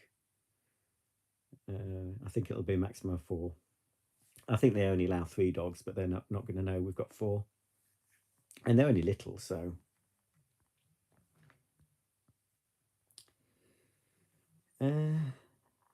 Oh, Mark is so hot. It's hot in Tenerife. I just told my family that I'm off to watch my Hoover Pal. They know who you are. Ooh. Well, I can just picture you lying on your bed with just your skimpies on, sweating like a pig with a big cold drink next to you, I expect. But here we're in our thermals. It's icy cold. The earth is rock hard. Where I live, there's sort of old snow. So we've only got a smattering of it up here. But it's stayed, and they don't grit our road. They should. Well, they don't grit the main. They only grit the main roads around here. They don't go to the side. So they grit the main road into the village, but they don't do the side roads or anything. And it's only recently, apparently, that the council have adopted our road because it used to belong to the developer. Well, we've been here 12 years, and the development started maybe 15 years ago. But the road was the responsibility of the developer, so it was never gritted, but still not going to be gritted. They did provide some grit bins. They stopped filling those up though. Um, so yeah, it's always pretty icy, my road, until it starts to thaw. Pretty treacherous. Oh, I remember one time I came off my bike when I used to go to work at bloody 4 in the morning, and foolishly started cycling down the road that goes to the main road, which is, a bit of an incline, and thought, oh, heck, this is not going to go well. Foolishly applied the brakes, which is what you shouldn't do. And I came a cropper. It's a good job I had my gloves on and a big coat, but I still hurt myself. That was very awkward. And then, but yeah, well, enjoy the rest of your holiday anyway. Uh, oh, he is doing that. I could see you, Mark. I saw you in, it's my third eye. You opened my third eye, and I could just picture you. I hope you've got air conditioning, but I'm sure you've got a sweat on your brow. Darren, do you still use your Panasonic Icon Direct Drive? That is one of your more memorable. I don't use it as such. I had two of them because I don't know if you remember when I unboxed the first one, it was broken, and I got another one, a replacement, and I kept the old one. So I fixed, I think I repaired the broken one with super glue, sold that. I've still got it, yes, um, but it's not in a place I can get to easily. But it is a nice cleaner. That's why I kept that particular one. I do like using it when I do very occasionally use it. I would have liked the black version. They did a black one, and they also did a white one with lilac highlights instead of the lilac and blue one I've got, which looks a bit odd. But the top of the range was black and silver, very sort of manly looking vacuum. And I think that had electronic. No, I think it had a dirt sensor. It had some extra feature anyway. But yeah, they're pretty good machines, those, with the big direct drive agitator. Uh, Gary says, so much nicer watching this video than Klaus Schwab and his horrible cronies at the WEF. Well, I thought Klaus was poorly, and everyone was saying, "Ooh, I hope it's nothing terminal." He's just a Bond villain. I just don't get so involved in all that palaver. I know they're meeting, and I think someone suggested that. I mean, I would never advocate violence. Anyway, apparently there's a ring of steel around them. There's so many people with guns protecting them. I mean, why if they're here for the good of everyone, why would they need all that protection? I heard something. I don't know if it's a rumor, but I heard that all the people attending, jetting in, were requesting unV'd pilots. They didn't want anyone who'd had the, so if that is true, so I don't know if it is, because you can't. A lot of stuff you see on social media and Twitter, you have to take with a pinch of salt. Sometimes, if I can be bothered, I like to verify what something said just to make sure, thinking, is that really true? And then I click on something and make sure it is true. Well, at least there's another source. But yes, I think I've stopped worrying so much now about that, because I remember, as you get older, you remember things that happen, and all these things that stirred up in the media to make you scared. And then when you think back, you think, well, hang on, that didn't really affect me at all. I just carried on the same, and I just kept on with my own little life, and that's what I'm doing now. If it all goes to hell, then well, it'll happen. But I'm not going to let it bother my life now, unless it comes knocking on my door. And if it does come in knocking on my door, I'll be ready to defend myself, my home, my dogs, maybe Mark if he's in, um, to the death if it comes to that. But I don't think it will, because they were scared so much through the years with propaganda, and you see it now as you get older. You do get wisdom, and now I just think, it was that really, I think back of things we were told and believed at the time, and then you think, Now, really, was that what really happened? And you question everything now. Um, so I don't believe half, well, no, more than half the stuff unless I can verify things personally. Yeah, I take everything with a pinch of salt now and just think. But you get a bit.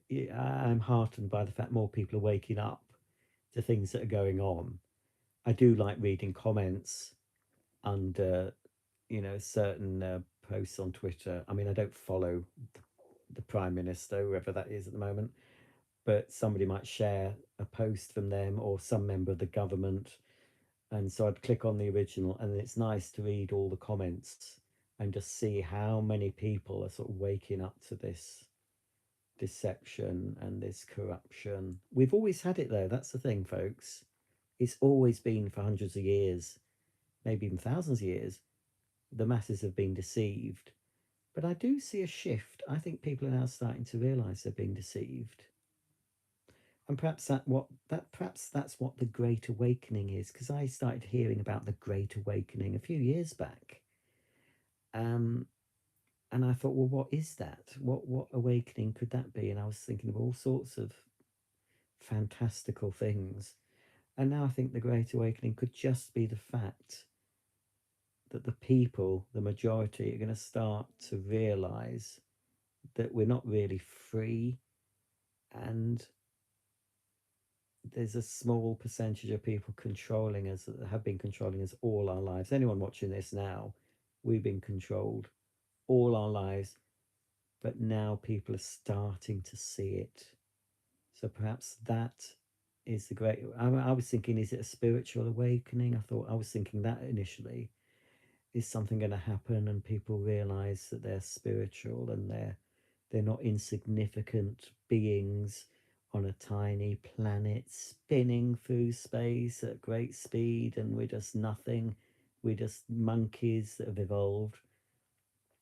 I think, that, well, I don't believe that anyway, but I believe people are, we're told we're nothing, aren't we? You're only human.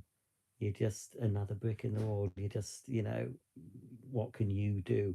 But I think we are far more powerful than we realize. But unfortunately, I think the masses are so dumbed down by this stage. We've seen this over the past few years, how dumbed down people can be. Um, but it will, hopefully, there'll be a tipping point where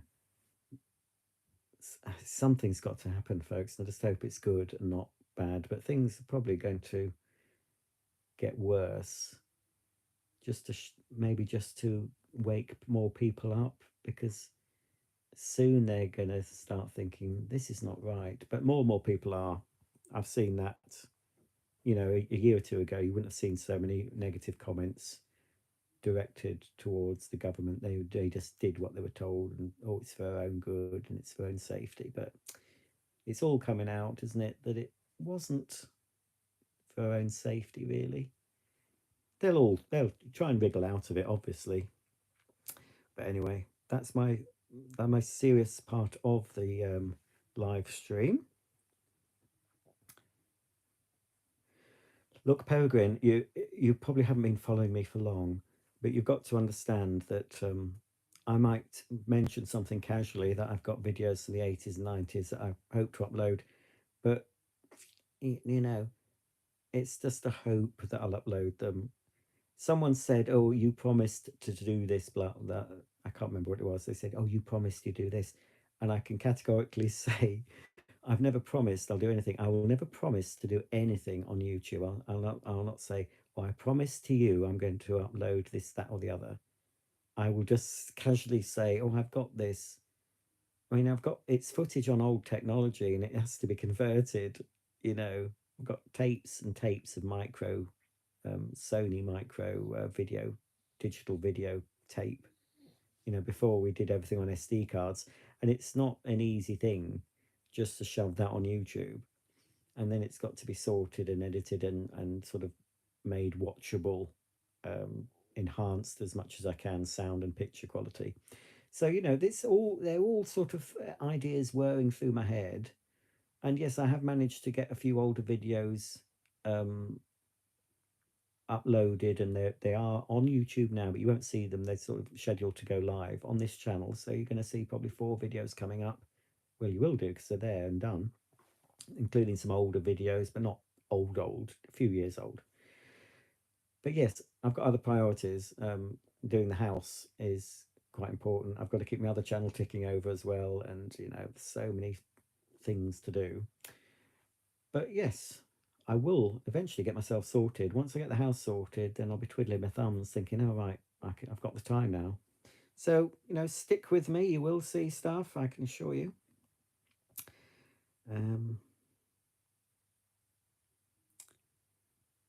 I don't know what you're saying. 7169. Oh, I think I've said when I was born. If you're alluding to my age. Hello, Alana. Gary questions everything too. Well, that's good for you, Gary. Yes, Elvis, I do have my Giantex washer. Should I use it in the caravan? Well, no, I shouldn't. We don't need a washing machine in the caravan. I don't think, have I got a pink? I haven't got a pink twin tub, but they've never been pink. The only two, I've got the first ever twin tub I showed, the Good Ideas one, that the spinner failed, and I got all my money back on that one. That's one of my most popular videos. And then I bought another one. I think it was a Leisure Wise one. I've still got that, but that's a bit dodgy. That's in the garage somewhere. I've also got a little Leisure Wise. I think it could be no, not Leisure. Yeah, is it Leisure Wise? I've got another single tub, the one with the awful little spinner that didn't work. But I've also got, that you've not seen, there is a video of it on YouTube. Someone else done it. An egg-shaped mini washing machine that's automatic. It washes and rinses. Shame it doesn't spin. Doesn't spin though, and it sanitizes. It puts ions. Is it ions or I don't know? It does something in the water anyway. That's quite an interesting little device. I've also got one that uses pressure, a hand cranked one, pressure wash, that I haven't shown on the channel, and various other irons and all sorts. But I've got lots to do. I mean, they will get shown at some point. Noisy Boy Roger, I just ordered the Stratos Cordus Pet Pro. Should be here tomorrow, all based on a review. Well, I hope you like it. It does get. I haven't used it much since I made the video. It has just got a Which Best Buy as well, so they rated it as well for performance, etc. Mark has converted many old. I just saw a tail then. Mark just converted many old camcorder tapes, converted into digital. The picture quality was terrible. I was quite shocked. I think the picture quality on my Sony mini DV tapes is not going to be too bad. Well, I think the very first video, it's not as good as what I do now. It's not 4K or nothing like that. It's not even high definition. On this channel, the very first video I did was a Lakeland walk, and that was recorded on that mini DV, I think. So yeah, compared to video quality now, it's poor, but it'll be watchable. Hang on a minute, I think Daisy's here. Daisy? I thought I saw her. I saw a tail. Why was I imagining it? Where have you? Oh, sure she was. I saw a tail and I heard her whining. Oh, she's probably gone downstairs. It must be bed. I bet Mark's gone to bed. What's the time? No. It's only 9:09. I thought it was about 11. I wouldn't. Mark probably has gone to bed. Gary Fairhead says, going back to the old telly, the one video I always go back to on YouTube is the good old days from the 31st of December 1977, an episode with Larry Grace, and he absolutely cracks me up. Well, there was good. They were putting on this channel I mentioned, Nostalgia. They had some good old days on that as well, and they had loads of stuff. But as I mentioned earlier, the channel's been taken down. I think they tried to get around the copyright by not putting the thing in the title, but obviously the YouTube doesn't go by titles. It knows. When I've had a video It doesn't happen very much now, fortunately. But when I get a video copied, YouTube tell me, they don't tell me directly. I have to go into my video manager. I look at it once a week or so, and it'll highlight if it's detected a video that matches your audio and video or both. Um, and it'll show you a link to the video. And I just have to say, yes, that's my video. And I click on the button and they take that video down and they get a strike. Well, I don't do that now. I don't automatically give them a strike because I gave someone a strike because they copied most of my video and pleaded ignorance. But I'd already done it, and I thought I don't know how to take the strike off.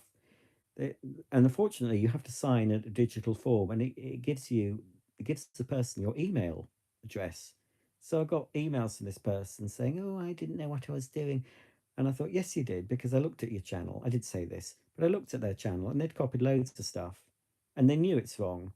And he clearly was frightened of getting the channel taken down because he'd got a strike off me and I expected he'd had a strike from someone else. And 3 strikes and you're out. So anyway, I just ignored him, blocked him, and thought, you shouldn't have done it. I can't be bothered.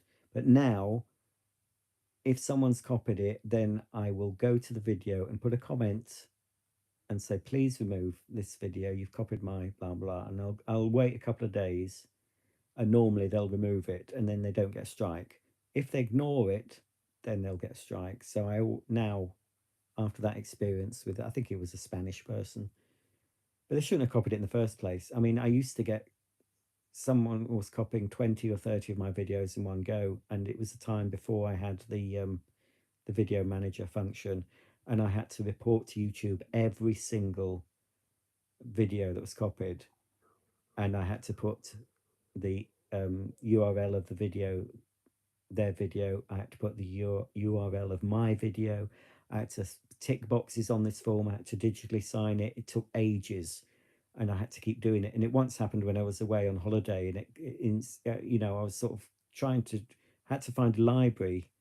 This is before I could go on the internet using a mobile phone. I had to find a library, get on the internet, and try and get all these videos taken off, and every single one. But now it's so easy. um, they'll highlight it. YouTube will highlight, so it doesn't. It very. I might get one a month tops. I think people realize not to copy the stuff anyway. Um, so yes, I don't know why I started on that. Anyway, um, oh, Peregrine has finally ordered his first Bissell spot cleaner. We have one poorly cat who whittles ever so often on the carpet. Now they're good. I don't know which one you got, but my favourite Bissell spot cleaner is the spot clean. Well, if you've got a cat, they do the pet version, but it's the pro version. They do a smaller one. I've never shown the Pet Pro. I've had one and used it, but I don't think I ever put a video up of it. But it's got a bigger capacity and a bit more suction. That's one I'd have gone for. But be wary of any. Well, it's happened with my Bissell. The hoses will split after a while. So when you're wrapping the hose back round, either not don't wrap it round, just sort of loosely put it on the top of the machine, or if you, I don't think there's any way of avoiding it. If you wrap it round neatly as it shows you, it puts strain on the hose at a certain part, and that will split. And it's hard to replace them in the UK anyway, because I had to contact Biss and say I need this, and they said, no, we don't supply them. I think they do now, but they didn't. So be wary of those clear hoses; they will split if you keep wrapping them round. But they are very useful. I mean, I've used many in my day, to clean up dog pee and other things. They are, very useful thing to have, but they don't last very long. But they are worth getting. Um, Definitely worth getting. Mm. Noisy Boy, I have a Mila C3 cat and dog, Shark NZ850 UKT, another Shark, 2 order Dyson, which are rubbish, and now the new Stratos on its way. I live in a 2-bed. Well, I think you'll find the Stratos. I think you'll like it. I think out of all the Sharks I've done, it's the best cordless one. Um, but it still has the sharp problem of you need to wash the filters a lot.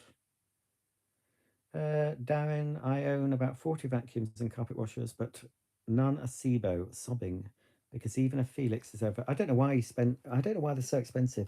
I can buy, well, I bought, I hope she's not watching. I bought my friends Sue and Mandy. Don't watch this, Sue and Mandy. I don't want you to know how, well, they know they've got, I bought them a Felix for Christmas, but it was only £200, brand new and everything. It was selling on eBay, and it's the Peony model, and it was £200, brand new. I thought that's cheap, £200. So I bought it, half expecting there'll be something wrong. Got it, checked it over. It was perfect, brand new, everything. So I bought myself one. I didn't need one, but I thought £200. I think I had a voucher as well, so it probably cost me £180. I don't know what that is in dollars for SIBO. And the same seller, I think I stopped myself because I've got one, but he's also got a K1 in pink that's got all the. I've shown it on my channel in a mint green color. So it comes with a lot of. It comes with the full size turbo head, the 3 small tools. It also comes with this wide floor nozzle that has a detachable upholstery nozzle thing. And they're selling those for 200, and at the moment there's 10% off selected sellers, and he's one of them. So it's £180. And then I nearly bought it because I had £15 voucher as well, so I could have got it £15 less than that. So I said, no, Roger, don't. You've got exactly that same model, but in green. You don't need it. So I stopped myself. Gazebos aren't heavily discounted, but I don't know why they're so expensive. In the US, could be import charges or whatever. I know they're sold mainly in independent shops, which can mark up. I mean, it depends on the market.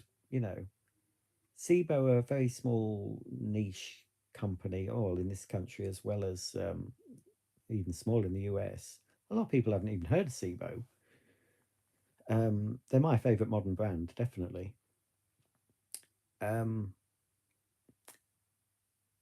but they do commercial cleaners, and I think SIBO. I've seen SIBO uprights used commercially. Normally, you see a Henry type machine, but if you were to see an upright, it's normally a SIBO. In a hotel in London, they were using SIBO darts, and I've seen other SIBO commercial uprights used in various commercial environments. So I think they do okay commercially.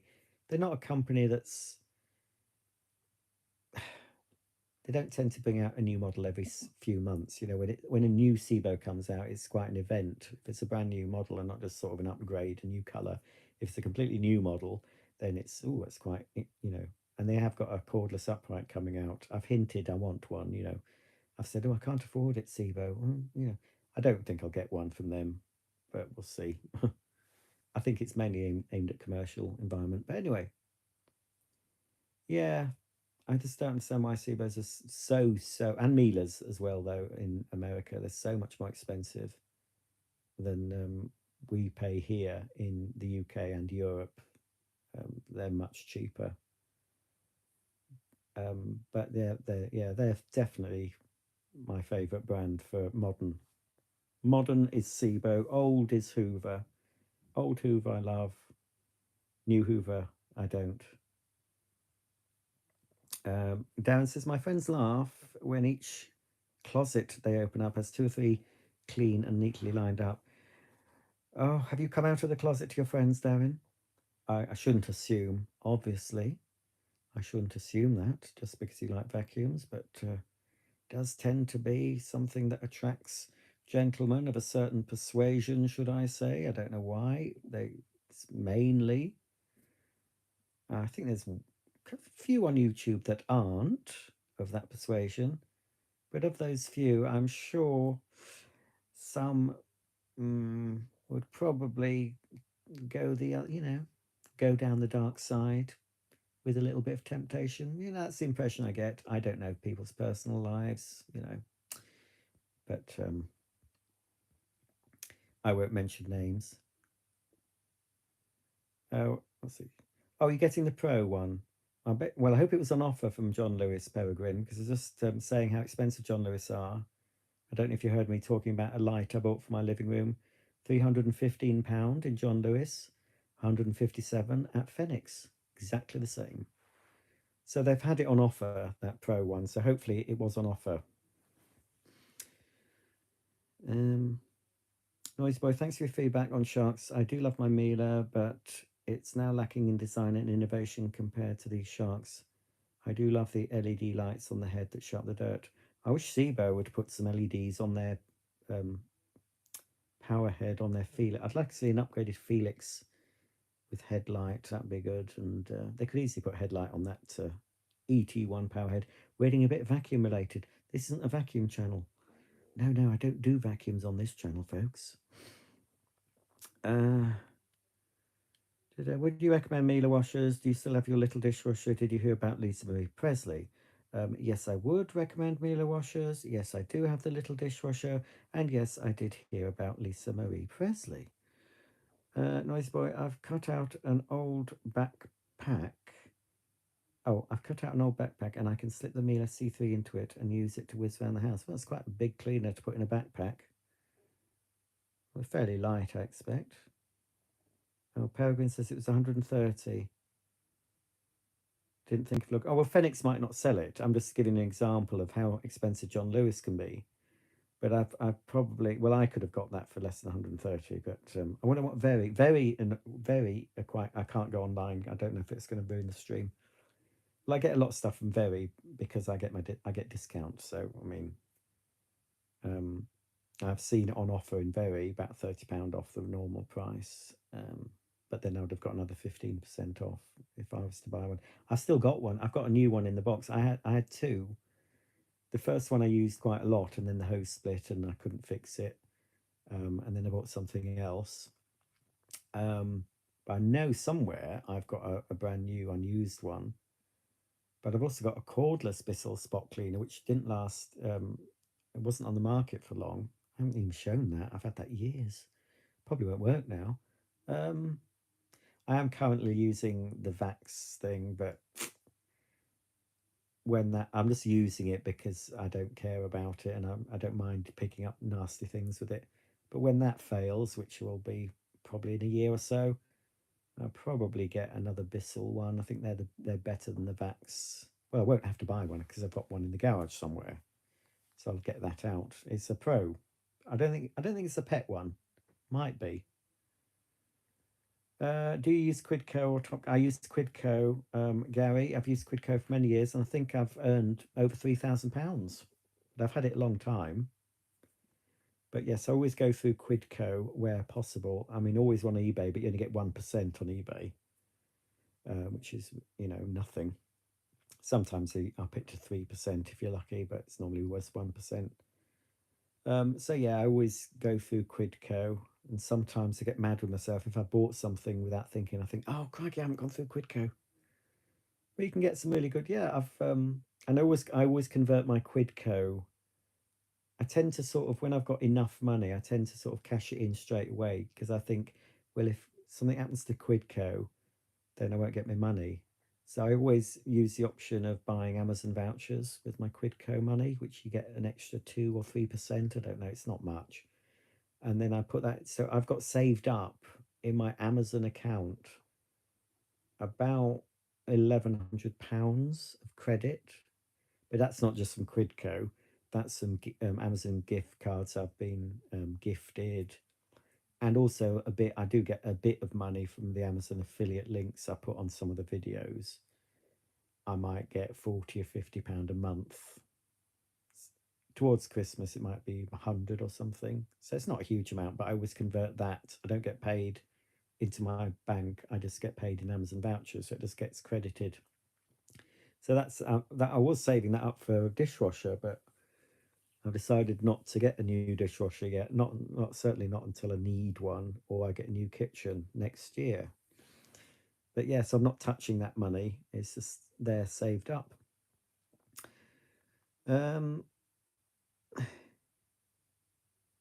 Gemma, hi Roger, how's the bathroom coming along? It's finished, Gemma, but not well. It's nearly finished. It is finished as regarding the people doing it, but it needs another coat of paint and it needs a mirror put up.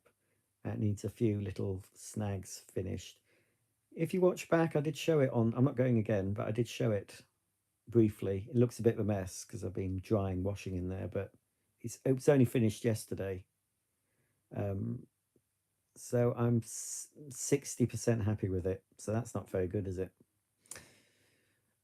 There will be a vlog all about that before and after, so you'll see that. Oh, I'm sorry you bought a Dyson V15 on my recommendation. I can't believe I would have said buy it. I'm not a fan of Dyson. Um, so I hope I don't get the blame for recommending a Dyson. That was never my intention, so I do apologise. There's only one brand I always constantly recommend, and that's Sebo. I'm quite happy to recommend Sebo. And even if I do, some people wouldn't be happy with. You can't be happy with everything. That's the brand I personally like. They don't do, I say they don't do cordless. They will be doing a cordless, but it's not going to be a stick cordless. It's just going to be an upright without tools. Darren says it was my mother's influence. She owned several Eurekas, Panasonics, and a Kirby Classic. She bought each of us kids a 3 amp Vibra too to keep our bedrooms clean. Crikey. Fancy that. That's 124 on Very, is it? Yeah, I've seen that go. I can't remember how much I've seen it for. I've seen. I remember buying another one because it was so cheap. It's a few years ago. I think it probably cost me 90 with discount. Um, but yeah, they're always on offer. They always, there's always offers on vacuums. You just have to wait, be patient. I do a lot of stuff on Amazon. I put a lot of stuff in my Amazon basket and just look at it every day. I just glance at it, and it tells you. You see all the prices going up and down. It'll say so and so in your basket's changed price, and it'll say if it's gone up or down. And if you time it right, you can get absolute bargains on Amazon. And this is even better bargains than their Black Friday and stuff. But you've got to be constantly checking. Um, I've been fairly good so far with, been really curbing. Well, I've been spending quite a lot of money on the house. I've got to fork out for the half of the bathroom labour costs. So we've paid half the deposit. You know, we're going halves on it. I bought all the bathroom stuff. We're going halves on the labour. So I'm spending money on the house at the moment and not on uh, vacuums and things, unless something crops up I really want, but I don't think it will. Um, Roger, do you happen to have a Miele C3 with a 2,200 watt motor? Um, I've probably got one with a 1200, but it's in storage. No plans to sell at the moment. I did have a 2,200 watt one. It's on my channel, a black one. Um, so yeah, I think they're 890 watts maximum now. Thank you, EU. Well, Gary, I've had Quidco for many years. So it's over. It's over. It's a bit over 3,000, but it must be more than 10 years I've had it. So and I haven't really. It doesn't. It's sort of slowed down. You don't seem to get really good offers, and there's occasions where you get sort of extra bonuses. If you buy something, you might get an extra £20 bonus. It all adds up, I suppose. But yeah, it's worth doing Quidco because if you're going to buy the thing anyway, why not have a little extra, even if it's only a few pence? Like in the case of eBay, I might get a thing saying your cashback has tracked, you've got 3 pence, and you think, oh well, it all adds up. Uh, my stomach's rumbling. I hope it doesn't doodah. Richard Mitchell, I'm always forgetting to go through Quidco when I order stuff. You shouldn't forget. It really is frustrating when you buy, especially if you bought something that's quite expensive and you think, oh, crikey, I should have checked Quidco first. And then there's nothing you can do about it, really, unless you cancel the order and then do it again.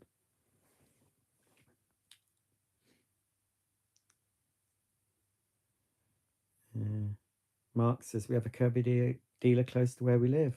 Just people still buy them. Oh, I wouldn't have thought so. Not there won't be many people in the UK anyway that would buy a brand new Kirby. Not now. I mean, they're so dated. I could see in America with bigger houses and lots of carpet. They're, you know, but in the UK with our smaller houses and people wanting cordless and bagless, I think the market Kirby must have in the UK must be absolutely tiny, and you can just buy, used one really cheaply. I don't think I would never buy a brand new one. I wouldn't. I don't think I ever would. Um, I had three Kirby's. I don't have any of them anymore. They're okay to play with, but they're not practical for most UK homes. I would say they're not a practical thing. People just want something quick and light to whip round, don't they? Most people. They don't no, don't consider deep cleaning. Oh, Gemma says it's okay. It isn't your fault that Dysons are crap. Well, a lot of people think Dysons are fabulous. Not me. I bought a shark and it's full wonderful. Well, I hope you still enjoy your shark. You've got to look after them, keep the filters clean. But a lot of people think shark are crap. So you can't please everyone all the time. There's always going to be people that like one brand against everything. There's certain, I call them fanboys. There might be girls as well, but there'll be someone who just likes one brand. I used to be like that years, with Hoover. Back in the early days, 80s, I would only have Hoover, wouldn't even look at anything else. I was very loyal to Hoover, but I missed out on a lot. And it's only as I get older, I thought, well, try other things. Um, so eventually got to use other vacuums that I didn't buy at the time because I was only buying Hoover stuff. So now I do like to choose a lot of different brands, but I do have my favorites, but that's only after using a lot of different brands. Um, so, but I'm not an average vacuum cleaner consumer. Darren says, I bought my DC-14 in 2006 and it is mint. Mint. No troubles, well built. Sadly, those days are gone. Yes, well, it's the same with any manufactured product. On the whole, they're not as good as they were. I will still, and I'll say this again, still think for a modern machine, Sebo are the best built you can buy now. But the quality of those has reduced a little, not a huge amount, a little. I wouldn't say they've gone down, they haven't plummeted in quality, and still, compared to most vacuums you can buy now, they are superbly built and should last. Um, I do have a bit of experience handling various new vacuums, and you do know when something's well made, and they're made to be repaired and they're made to be serviced, and they may not be the most flashy, modern looking. Well, I mean, I still think they look pretty nice. Um, but they make a solid, reliable vacuum. And yeah, if that's the only brand I could have, I could never choose one vacuum. I get asked this, what one vacuum? I would say, well, I can't choose one vacuum, but if it had to be a brand, I could only have one brand of vacuum to use in my home, I'd say Zero. As a collector, of course, I like the older Hoovers, and they're fun to use for nostalgic reasons, but they're not very practical. And you're always worried using them as well. You think, oh, is this the day that something breaks off and you don't want to break it? So you have to be very careful using them. I'm not careful. I mean, I've got a load of Sebos that I don't use, but I do. Currently, I'm using. Well, I've been alternating between an X7 and my E3, but I'm not precious about them because I know they'll take the knocks, and I use them as a normal person would use a vacuum. Um, and they suit me. They might not suit everyone, but you know. So I still like them. They've not. I don't much care for some of their policies and some of the decisions people make. regarding the SIBO company. I'm not going into that, but when I'm judging the product, the machine itself, then I still think they're very good machines. Not perfect, but pretty good, pretty decent. Uh, oh dear. Well, if you've got a 7-bedroomed house, Gemma, I hope you've got an upright to supplement your cordless. Gary Fairhead, I was reading. Oh, I forgot all about the shopping telly forum. I used to look at that all the time, but all the constant adverts that popped up put me off. You have to pay some money if you don't want them. Anyway, I was reading the shopping telly forum the other day, and people seem to dislike a lot of QVC presenters. Are there any you like or dislike? Yes, I. That's the one thing I hated about that forum, all the bitching. And I'm thinking, what have they ever done to you? There was a lot of hate for I can't remember her name. She's a female, quite thin. She's been on it years. Really thin, bit emaciated looking, straight hair. I can't remember her name. There's a lot of hate against her, and there's a lot of hate for Debbie, who used to be in the broom cupboard, and Simon Biaggi gets hate. And I'm thinking, crikey, if you don't like them, I don't think there's I don't think there's any I dislike. They're just there to do a job. They're just there to present. I mean, this is probably some I like more than others, but I couldn't, I don't really have much of an opinion. I don't really watch QVC for the presenters because I'll watch if it's a product I'm interested in. I don't really care who's. Oh, there's someone who aggravates me. I'll mention that. Well, two now I think of it. Um, but yeah, if I'm flicking through QVC, I will stop if the product is something I quite like to see. I don't care who's presenting it. Um,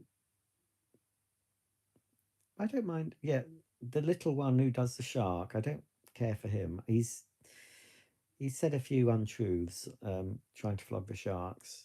I've actually seen him in real life. He actually was in Asda with his wife. I think he lives in Spain a lot of the time, so he's a bit annoying. And the Steve what's it that does the Dyson. I'm not too much of a fan of his because I remember him from that tacky channel, the Bid Up TV, when he was flogging Vax. And well, there's some of him on my channel actually. I think he's doing a Hoover performer, saying it's the best thing since sliced bread, based on Hoover the One. And you know how bad that cleaner is. Some of you might know. So it's all, oh, this is fantastic. And actually, I'm more annoyed by some of them on Ideal World. There's more people on there that I think. I mean, I would never sort of go on a forum and say, "Oh, I hate them." Never do that. Um, but yeah, I would stick with a presenter even if I didn't really care for them. If I was interested in the product, QVC are 30 years old apparently this year, and I think it's October. It's towards the end of the year when it's actually their birthday, and I only know that because 30 years ago in October, I must have been off work on holiday because I was videoing the first 3 or 4 hours of QVC on my VHS, and I still got it somewhere. I'll have to start putting that up because it's really exciting 30 years ago to have a shopping channel. And then when the first vacuum came up, it's like, ooh, finally I can see. And so I've watched QVC since day one, and it's just I don't know. It's just I don't. I'm not like one of these people that think the presenters are my friends, and because I can see through a lot of the spiel, especially when they're doing a vacuum, and I'm thinking, ideal world are the worst for being a little bit loose with the truth. Um, Especially that Peter Simon. He's creepy. Peter Simon is creepy. I remember him in children's telly. I didn't think he was creepy then, but he's a bit creepy. He's a Jimmy Savile of home shopping. He's probably not as bad as Jimmy. I expect he doesn't try to have sex with corpses and abuse underage people and disabled. Oh, let's not go there. I'm sure he's not into that, but he's got that creepy vibe. Not as creepy as Jimmy Savile's creepy vibe, but I just, it's a bit. So, well, I better see your comments. But yes, I do. QVC, if there's, I'll flick. If there's nothing on, I'll flick to channel 16 QVC or channel 51 Ideal World, and if there's something interesting or if there's quite an attractive presenter on, I might linger and watch for a bit. I bought stuff from QVC as well, of course. But it's just nice sort of background telly. It's you just have it in, just nattering away in the background. It's quite it's wallpaper television, isn't it? Totally off tangent, says Peregrine. But I've watched most of your clogs now. Oh, I don't have any clogs.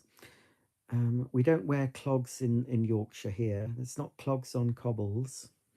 I think you mean vlogs. But can remember if you said why and how you started this channel. I know about the vacuum one. I don't know. I think I started this channel. Yeah, I think I started this channel because I was aware that I couldn't really veer too much off course with the content on my main channel. Now, obviously, I do occasionally, and the most recent example of veering off course is doing the Kenwood mixer. And that's not, the views on that are, it's not popular. And I knew it wouldn't be. And the washing machine videos aren't as popular because people want to see vacuums on that channel. So I do, I've veered off course a bit, but I haven't gone too rogue with the subjects. But I thought, well, there's other things I'd like to sort of review or talk about. And so then I didn't really, I've been paying a bit more attention to this channel lately, but it's been sort of there in the background and wasn't too bothered about it. So I'm trying to grow this channel a bit more. But obviously my main focus is on the big channel. But yeah, I used to enjoy because it was, I used to enjoy making the videos for my pen pal Sue and her sister Mandy, making um, video. Well, it was an early vlog, I suppose. I mean, I was vlogging before the internet, and I've got proof I was doing it because I've got the cassettes. So I don't know. I just like sort of chatting and just doing, I couldn't do this on my other channel. People would be saying, "No, I'm not interested in that. Where's the Hoovers?" So I suppose I don't know. Just thought, well, I'll do another channel, and then it'll keep this part of me separate from the vacuum side.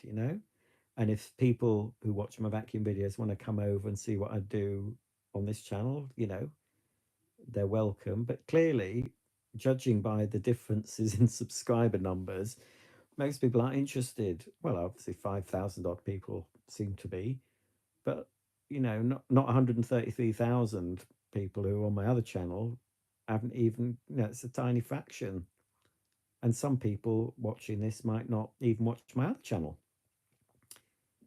So this channel is a bit more real and less edited. I mean, I've not said the other channel is real. That is me, and they are real things. But that is more. It is more edited, and I've got to be more careful with that other channel. Um, I just, yeah, I just enjoy. Most of the time, I enjoy doing silly videos. I do like making people laugh. I mean, I don't have an audience in front of me, so I don't know they're laughing, but I do know from comments that I do make people laugh, and that is nice to read that. And it's nice when sometimes I make Mark laugh and I can actually see him physically laughing in front of me, and that's a nice feeling. So it's nice. It's just nice to think that maybe somebody's enjoying listening to me as they fall asleep, or they just find some video funny and it cheers them up. Um, or sometimes they might be upset because I've gone into a subject and I've got upset and it's reminded them of something in their life and that's sort of made them think. I don't really know why I do it because I'm very, very shy, really shy person. in real life. I hope that my rumbling stomach isn't picking up on the mic. But I can do things, I'm quite happy to chat to people in my bedroom with this mess. But if you were to come to my house and you saw the mess, I'd be mortified. I'd be so embarrassed. It's odd. Well, you'll see. I've shown all my mess coming up, and I can't believe I've done that. Yeah, there is a video coming up showing all the mess, but I've done that to sort of think, well, it's not all. It's getting there. I'm sorting it, and then there'll be a video in a few months showing how the mess has been transformed into a lovely house, isn't it? My house isn't mucky. It's not a dirty house. It's messy. Just needs doing, and it's getting there. So yeah, that's probably why I started. I don't think I had a sort of I'll start this YouTube channel because I don't know why.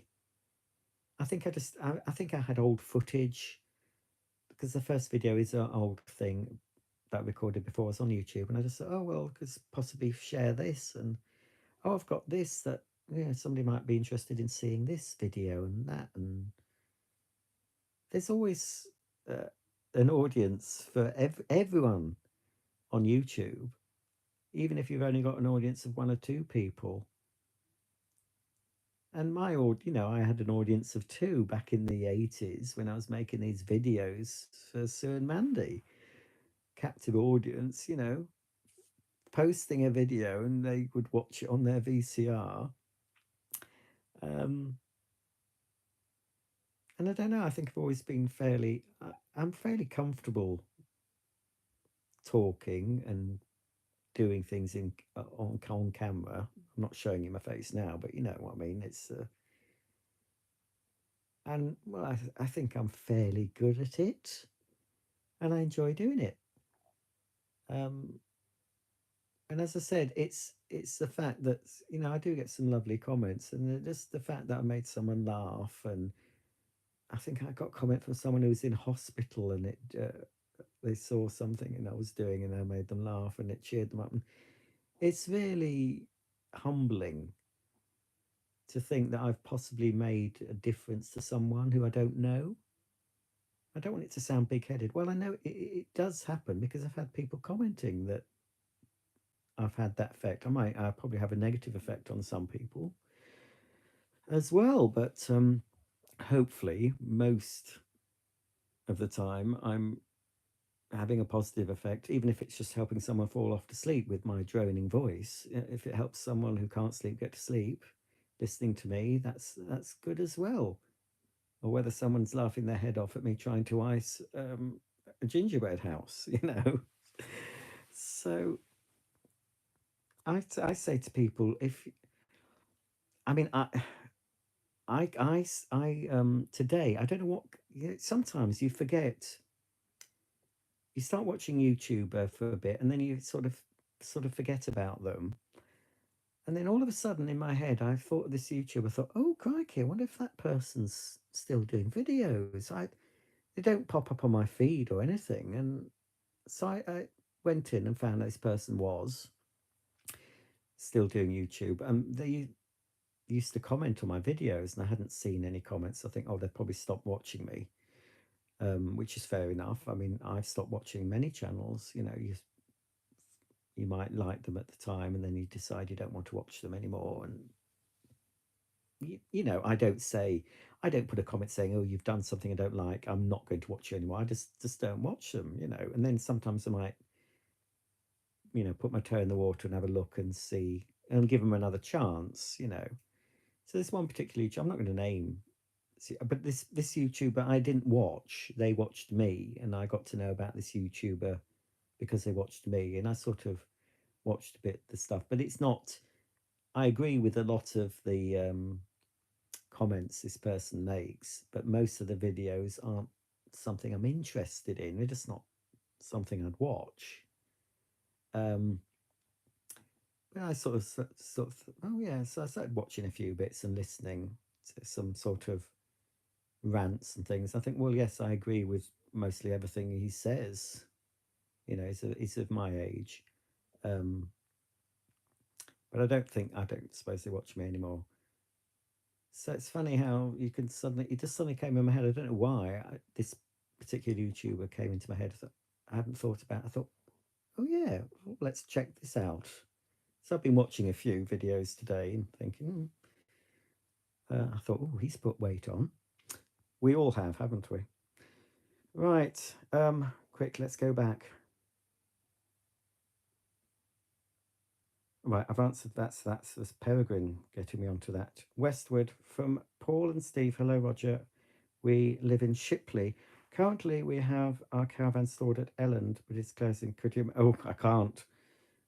It took us ages to get the area we're in, and I don't even know where that is. It's we wanted to. We first wanted this place that was. I can't remember where it was, but it was quite in a fairly built-up area near a busy road, near a motorway. Might have been Elland actually. Could have been that one. Had electric gates. But the one we store ours in is Chocker. But there's a load of caravans just rotting away in there. You know, the people must have just left. They're still paying the rent, but there's some green covered in green. There's no way they'd be roadworthy. Um, I can't remember where's that. I think ours is somewhere near Friendly. I don't know. I can't remember where it is. Mark takes me. It's not far. I think it could be Friendly or not Friendly. Further than Friendly. I don't know. I couldn't say where it is, to be honest, but I know it's full. A lot of people, well, we had to wait for space. We had the old caravan on the drive for a long time. Um, so no, I'm sorry, I can't recommend anywhere. Um, Peregrine, I presume it's a follow up to the pen pal ones you did for Mandy and Sister. Well, yes, I've got footage from those videos because I normally would take a copy. I'd send them a copy, but I'd make a copy of it. But I think there might be a couple missing. I don't know if they did send me some back. I don't know if they've got any others. But there'll probably only be about 8 or 10, but they were like 3 or 4 hour tapes. But I can't show a lot of them on YouTube because apart from me, I can show the bits where I'm chatting, but then I would do clips of comedy shows and clips of music videos. So obviously, I mean, I can't show those. I've also got hours and hours and hours of hospital radio that I did a few years back. I think I recorded every show I did, 2 hour show. I think it was on a Monday from 6 till 8. So some of those are on mini disc and some of those are on CD. So I can't, I was thinking, oh, I might put those up, but obviously I can't put up the music. It would just be me talking. So you'd hear what I was saying to these poor people in the hospital. I don't think I had many listeners. Um, but it'd be quite interesting for me to listen to as well to see what I was saying. I did listen to a few snippets a few months ago, and I thought, crikey, that sounds like I'm on proper radio. That sounds pretty good. So perhaps I should put them up. Maybe I'll get an offer from a radio station. Who knows? I quite fancy that because you don't have to bother. A lot of radios show you on the. They have cameras in them. The studios now, don't they? But I did enjoy the hospital radio. It was quite a trek to get there, and it was sometimes I didn't go. I went most of the time, but I always remember the elation I felt when it finished, the buzz I got from doing it. So basically, it was marvelous for me because as I sat down, sat in the studio, playing the music I loved, chatting about current events. We weren't allowed to mention death, or there were certain subjects we weren't supposed to talk about. I probably did at some point. But I was playing my favourite music, and also on my radio. I think my radio show was called Roger's Bits and Doings, or Stuff and Nonsense. No, it wasn't. It was Stuff and Nonsense.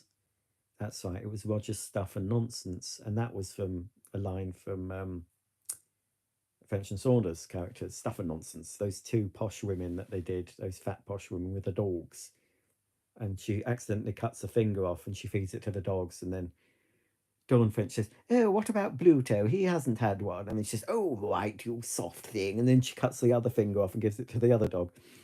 So they were saying, "Oh, stuff and nonsense, oh, it'll be all right in the morning, and legs half off." So that was what my show was called, Roger's Stuff and Nonsense. I've forgotten it was called that. So it was marvelous. I just sat in it. There was nobody else there. I used to let myself in. Often the presenter who was on before me didn't turn up, so there was no handover. And often the presenter after me didn't bother turning up. So often I would have to lock up the studio after. So I'd go in, um, get all take in the music I wanted to play. Sometimes I'd make a little mixed, like you call a mixtape, but it was on CD. And there was also stuff built in that you could, music you could use that was built into the system, and there was jingles and everything you would play. And I'd have to put the news on, pre-recorded thing that would have to go on the hour. Um, so yeah, it was quite a trek to get there, and it's where I used to live. It's even more of a trek where I live now, and just stopped going, and then sort of YouTube took over. Um, but yeah, thinking back, it was really, I was just sat there chatting away, playing music I liked, playing comedy clips that I liked, and I was absolutely on a high coming home. I was absolutely buzzing. It was really, and that's always what pushed me. If I didn't feel like going, if it's raining, I would think, yeah, but you know how good it felt when you were coming home, or how elated you are when you've done that. Um, so yeah, I did that for a couple of years or so, but I've got everything.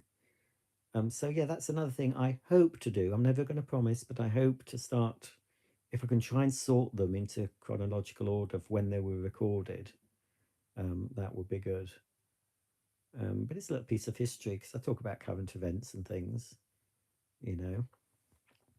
So if you'd like to hear my hospital radio, comment. Right, hang on, let's get back to your comments. Simon says, SIBO Felix, best upright vacuum I've used. Yes, I would probably agree, Simon. The X7, that's grown on me since I've used it more.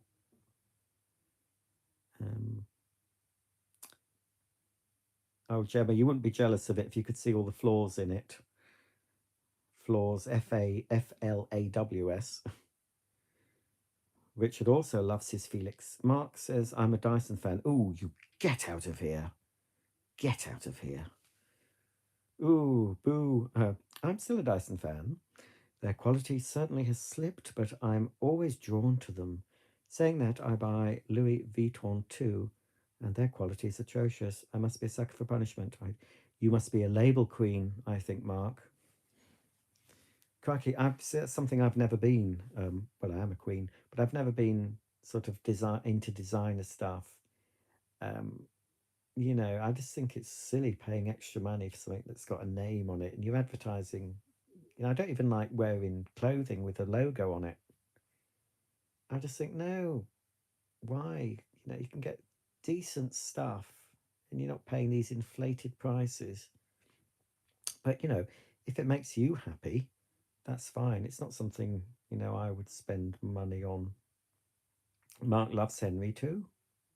You're right there, Gary. This is ages ago. We were talking about QVC. Jill Franks, yes. I don't mind her. She got an awful lot of stick. And I think she got her dogs kidnapped or something. I don't know if she ever got them back. I mean, I really felt for her. I'm thinking, what? It's just so toxic, that shopping telly. I did used to look at Digital Spy, and there were some hilarious things, especially where there's sometimes it's funny when they're bitching about. I didn't find the bitching about the QVC presenters funny on the whole, because I'm thinking, it's just their job, leave them alone. But there's some celebrities that deserve being bitched about, and I always remember laughing my head off at these cabin crew talking about the celebrities they've had on the airplanes. Oh, just off on a tangent. Speaking of airplanes, I was flicking through Twitter, and they showed this aeroplane. I think it was in Nepal crashing. We saw. I only saw the first video. I didn't realize there was two.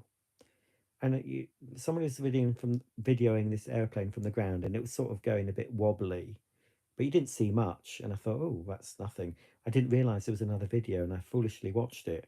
And somebody was live streaming from this airplane, and he was sort of pointing his phone out the window, and you could see it. And then the plane started moving about, and then there was sort of commotion, and then all of a sudden, all flames.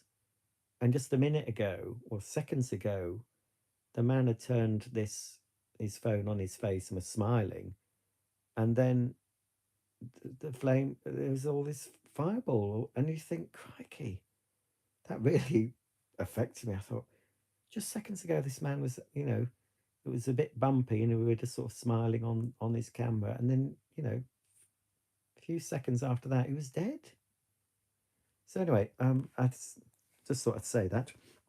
Hang on a minute, I've forgotten where I was talking about now. Just talking about aeroplanes. Oh yes, yeah, Digital Spy. These air stewards and stewardesses were talking about the nice and the nasty celebrities, and Cilla Black came in for a lot of ribbing, and it was just, I was wetting myself with laughter. I mean, it was so funny what things they were saying. I can't remember them now. I expect they're still there. I haven't looked at Digital Spy for years. I'll have to see if they're still bitching.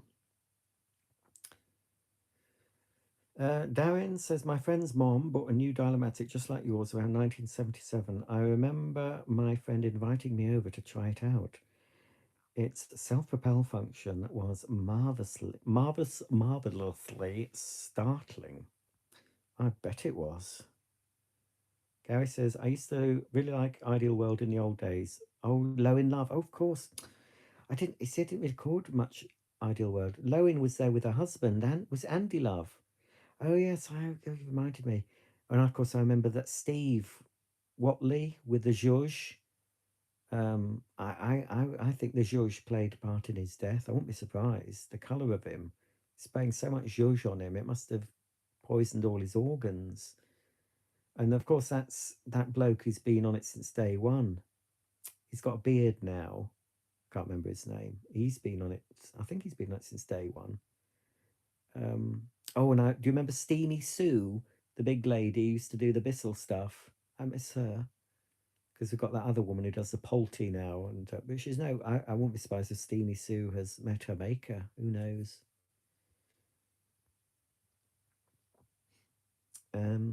Mark Forrest, I find QV presenters are way more honest than the Ideal World ones. I do love both channels. Yeah, to me, the Ideal World are the market stall traders, and QVC are the department store, you know, staff. Yeah, Ideal World is certainly certainly more rough and ready, and they've got the characters as the Alf, not the Alf, the Reg Varney character who's like Reg Varney, and then there's the Alf Garnett one. But there's a very nice male model on Ideal World called Steve. They actually talk. Normally, you don't expect models to say anything, do you? But they talk back. They talk more on Ideal World than they do on QVC. His hair's a bit long for my liking, but it's quite a nice, attractive man called Steve. I checked him out on Instagram. I think he's straight, unfortunately. I've seen him in a shark advert too, pushing a Stratos. Um, so you don't normally expect, and he's done the odd workout. He's done, he's advertised those vibration things and treadmills. He's quite personable. Um, but yeah, Ideal World is sort of. I've bought quite a lot from Ideal World as well.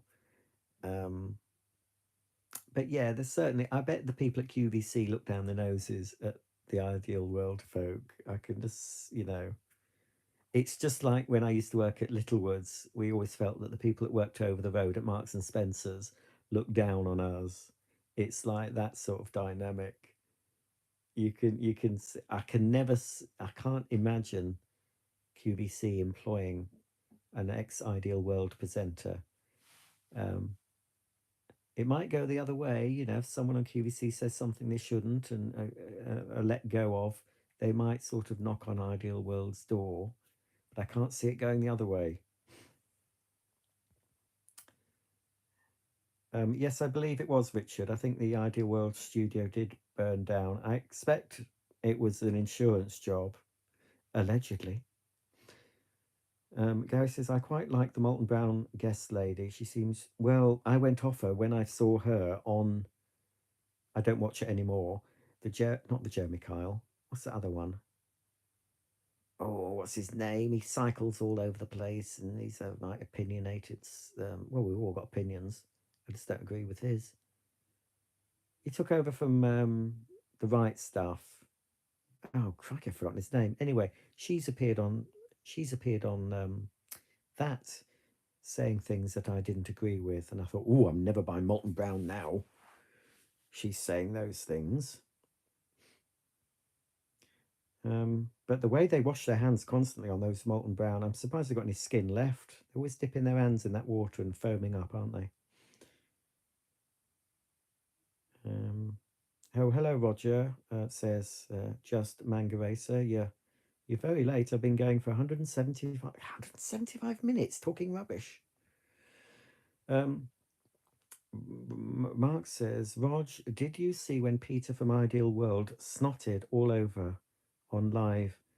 YouTube it later. It's snotted. Oh right, I'll take a snapshot of that. I don't think I've seen that. Oh yes, Gary's confirming it burnt down because he's in Peterborough, where Ideal World is located. No, Elvis, I don't think I'll be fixing the Hoover Ecologic in the summer, but I might be. Oh, Richard, the new sofa I'm hoping will be in a couple of weeks. I'm still waiting to get a message to say we need to arrange delivery. All I know, I've said this earlier in the stream, all I know is it says on my account, when I click my orders, it just says you will be contacted by the 30th of January to arrange delivery. And then it says something else after that. So by the 30th of July, I should have a delivery date, and I hope it's not going to be much longer after the 30th of July, or maybe even tomorrow I'll get a message saying, when do you want it? I don't know, but I can't wait. I'm so sick of sitting on those chairs. What's my favorite American vacuum? I would probably say the Hoover Concept 1 or Concept 2. Oh, Gemma's also got a SIBO. Well, at least you've got a good, decent backup, Gemma. Did you get a Felix or an X7? Gary Fairhead, were those French and Saunders characters based on the two fat ladies? I don't know, they might have been. They're probably around the same sort of time. I'm not sure. Or perhaps they were just based on the two fat men they used to do. They were just the female version. You know, the two blokes they did were always adjusting their crotches. Oh, I could do a bit of that. Oh, yes. Oh. Darren says, I applaud your attention and sensitivity to your young VAC fans. It makes it easy to enjoy a parasocial relationship with your postings. I don't know what that means. Well, I hope I'm well, I'm not always sensitive to everyone, but I hope I'm sensitive to all my viewers, apart from the nasty ones. But yeah, I'm aware that certain videos of mine will attract a younger audience, but yeah, it's just the fact that it is nice to know. I mean, a parent, and I know this from comments, a parent is quite happy to put their child in front of YouTube, in front of my YouTube channel, and know that I'm not going to just blurt out a swear or, you know, and been said they don't watch children's television. They just ask for my videos. And so it's nice that I can babysit their children while they get on, and they feel safe in the knowledge that, you know me, some of you might know me by now. I might slip in, the odd double entendre. I do it a lot more on this channel, but sometimes I slip them in on my other channel, and it'll give an adult a chuckle, but the child isn't going to know. that's, you know, oh, that's a bit naughty. Ooh, you know, it's carry on humor for me. It's are you being served sort of humor, which is what I find funny. And sometimes I don't even slip them in. Sometimes people think I've slipped one in. Ooh, but I don't. I mean, especially on this channel, and oh no, they say it on the other channel as well. And sometimes I'm not even doing a double entendre, but when somebody mentions it, I'm thinking, well, I wasn't even going there. It wasn't even supposed to be a double entendre. I was just pointing something out. But I've been accused of giving the finger though in my Bissell Crosswave video. Loads of people have accused me of giving the finger. And all I'm doing is using my middle finger to point at something on the machine. And there was no intention. I was just pointing at something. I'd never give the finger to my viewers, even the nasty ones. Right. The suede model, I don't know what that is, Christian. How horrible that must have been. Oh, gosh, yes. Oh, catching up with your comments. Those poor people on the aeroplane wouldn't have known, well, they would have known a bit about it. None of them survived. Um, it was really horrific to see because, you know, it was real. I don't know you were supposed to use your mobile phone anyway, but anyway, he was streaming. It's not like, because if he was recording it, the mobile phone probably you wouldn't have been able to get anything off it after it crashed and burnt up. But he was streaming it, and you can imagine watching that stream, if you know, live, watching that stream of seeing a real life plane crash, everything normal, and a few seconds later, uh, oblivion. I mean, yeah, just makes you think. You just don't know when it's your time, do you?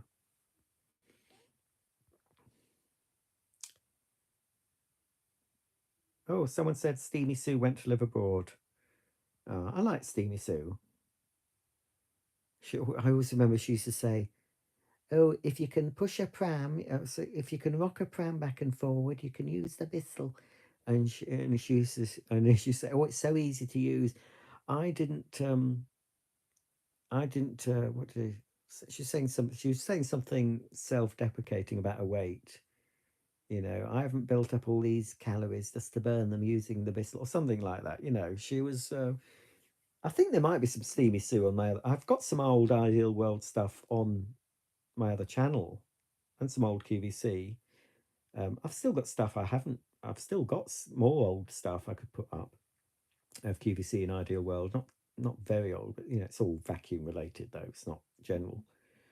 Um, yeah, I'm pretty sure there should be some Steamy Sue on Ibizic. Just search Ideal World on my channel page and you'll see what I've put up. Um, that's right, Jeremy Vine.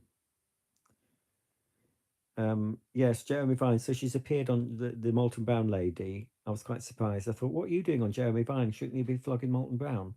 But she was saying views that didn't appeal.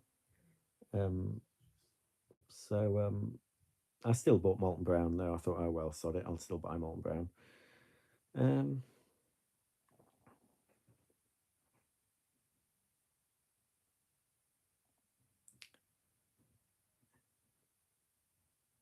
Gary's not keen on the Barrow Boy market trader. He should really be. Yeah, he should be. Um, he does remind me of the old market stall traders when I was younger. We had a market in East Grinstead. I think it was on a Saturday. He does remind me of a one in particular who sold crockery, and he used to juggle the cups and shuffle the plates like they were playing cards and sort of fan them out. And he would say, "Oh, I'm not asking £10 for this. I'm not going to ask £7. Oh yeah, this is £6." You know, he's just that.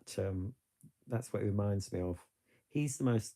I'd say he's the most market trader esque I don't even know his name. But yeah, he's all up the apples and pears. Yeah. I always associate. I don't know. I'm sure there's market traders that have Yorkshire accents and Lancashire accents, but I don't know. I just always. I think it might be from EastEnders and stuff, from the market on that EastEnders and what have you. Good morning. Was it morning for you, Deb? Oh, you've missed 185 minutes of fun.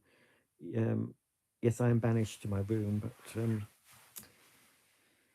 not banished. I retreated to my room and the mess. Oh, Gemma's got a Cibo X7 in pastel blue. Oh, I've got that in pink. Gary says, I watched an interview with the Reg Varney type character from Ideal World, and he actually came across as a nice person, to be honest. Well, of course, we don't know these people. I mean, I have nothing against the Reg Varney character. He's not my favourite to watch, but I have nothing against him. But yeah, he does remind me of Reg Varney. Mark Forrest, Raj, did Debbie leave QVC years ago to work on that channel called Shop and then leave and start selling some miracle bottled water, then joined Ideal World and back to QVC? Right. Debbie was on QVC earlier, and I think Debbie left. She was one of the early presenters on. I think she was in the launch of Ideal World. I think in the launch of Ideal World, there was Debbie, Steve Watley. There was the bloke that's still on it who's got the beard. And there was Paul Lavers. He was a local TV presenter, I think. Paul Lavers. He was very cheesy. No. Was he on QVC? Oh, no, I'm getting all confused. Was Paul Lavers QVC, or did he? I think Paul Lavers was he QVC and then went to Ideal World? I don't know. But anyway, Debbie has been around the block. She might have done Shop. I watched Shop because I wish I recorded more of it. Shop was actually from Littlewoods. And I worked at Littlewoods at the time. And it was a venture between Littlewoods and Granada, I think. And there was a chap who used to do Shop who went to QVC. I quite liked him, and he's not on it anymore, and I can't remember his name. But there's also, who still does QVC, Simon, is it? He does all the cooking stuff. He normally does cooking stuff, but he was on Shop in the early days.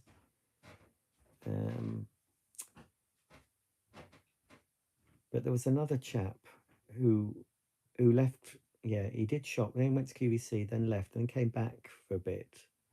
Oh, and there was someone else on Ideal World who used to be on QVC in the early days, and then he came back to do Ideal World, and he had to put loads of weight on. He disappeared. All these presenters are coming back to me that I'd forgotten about. Oh, Mark, don't come up. I'm streaming live. You'll be seen. Don't come up. Well, I've got to. Oh my God, you're not. Crikey! You said you weren't going to use my shower. Well, I need to. I've just finished work. So. Finished work at this hour? Yeah. Blimey. Crikey, God, it's a good job we had a towel. 14-hour shift. 14-hour shift. Oh, it must be awful. Sorry about that, folks. I hope I covered everything up. I'm enjoying all this conversation. It's very enjoyable. Right, so yes, as I said, Debbie, she was QVC, and then she did Ideal World, and I don't know. I don't know about the miracle bottled water. I don't know about that. Darren says, double entendres most liberally and comically applied in your Playmobil Advent drama. Well, I expect there were. It's all off the top of my head. I've got a dirty mind. But you see, I was brought up, as I said, Carry On Films. Don't talk, Mark, because I am streaming live. Honestly, if you don't want to be a YouTube sensation, keep it buttoned.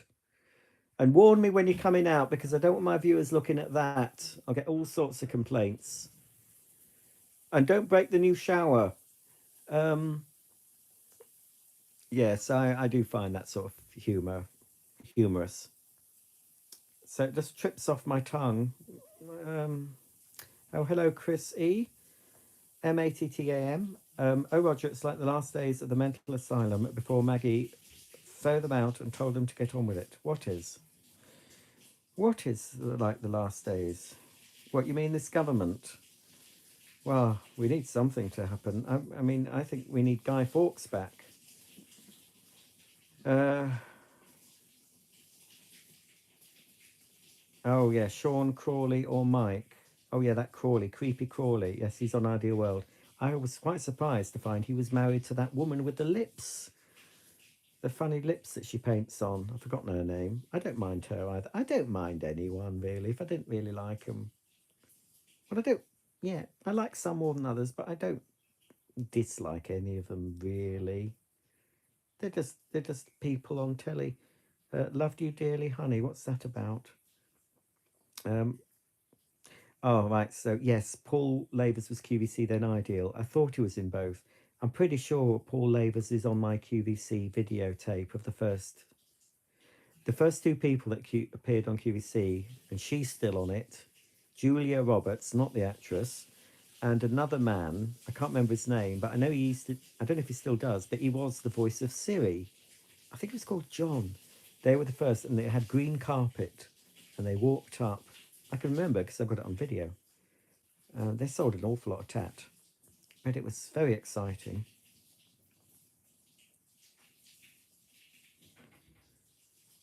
I'm gonna boring X7. Oh, it's what's this is boring, is it, Gemma? Never mind. What? I'm gonna boring Cevo X7 for upstairs. Oh, Rob Lock. That could be it, Mark. That could be the one. Gemma's buying another one. Ollie, what's your view on the Jeremy Clarkson debacle? I don't know. What is it? Did he say something nasty about what's it face? I don't watch much news. Did he say something nasty about Meghan and is now apologising and is being cancelled? I think I saw something about that on Talk TV this morning. Is that it? I've no opinion on it at all, to be honest. Couldn't not bothered. Darren, Mark looks like a tall bloke. He is over 6 foot.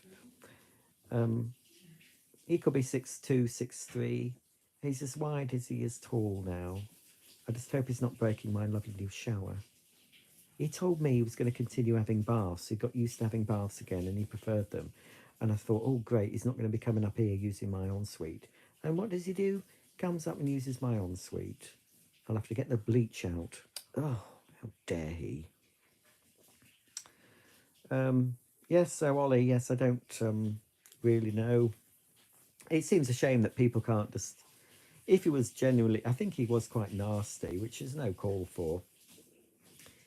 So sometimes people, I suppose, deserve what they get, but I don't agree with people giving their opinions. In the old days, people were allowed to have different opinions to other folk. You might remember those days. We used to have debates on telly, and you could have people with completely opposing views, and they were allowed to talk and give their views and have a discussion about it. But now, if you say something even something that's true, um, especially around gender and all this, changing genders and how many genders are there. And if you just say a true fact, which is true, you can be cancelled for stating a true fact because, oh, you're not allowed to say that. This is what annoys me about what's going on. You can't question the narrative, can you now? You used to be able to. And it's very sinister that the way that there's a certain narrative, and if you go against that, you get cancelled, you get shut up, you get ridiculed, you have to go along with what you're being told. So that is very strange that people aren't allowed to have opinions, although they still do. You're just not allowed to voice them, or you have to be very careful with voicing your opinions, even when it is, true facts that you're saying. It's so bizarre. I can't believe. I mean, I'm so glad I'm not growing up now. But I'm afraid the younger people are just soaking it all up like a sponge and believing it, and they're the future. It's people my age who are going to, we'll die off, and then what sort of world is going to be left? and it's people of middle-aged people that tend to be the ones that are speaking out. A lot of them, they tend to be of my sort of generation. Hang on, just cover up. Quick, run! I'm covering. They can just see my wrinkly hand. Run! Don't come back. You really are going to be on YouTube. That's it. Bye bye. Oh, did you like the shower, Mark? Was it all right? Yeah, it's grand. Did you use the rainfall part? Yes. Oh, it's gone. It's grand, he says. Oh, you love your SIBO. Oh, well, that's good, Gemma. Um, not that you can. I don't mind what you love. It's your money, but I'm glad you're pleased with your SIBO.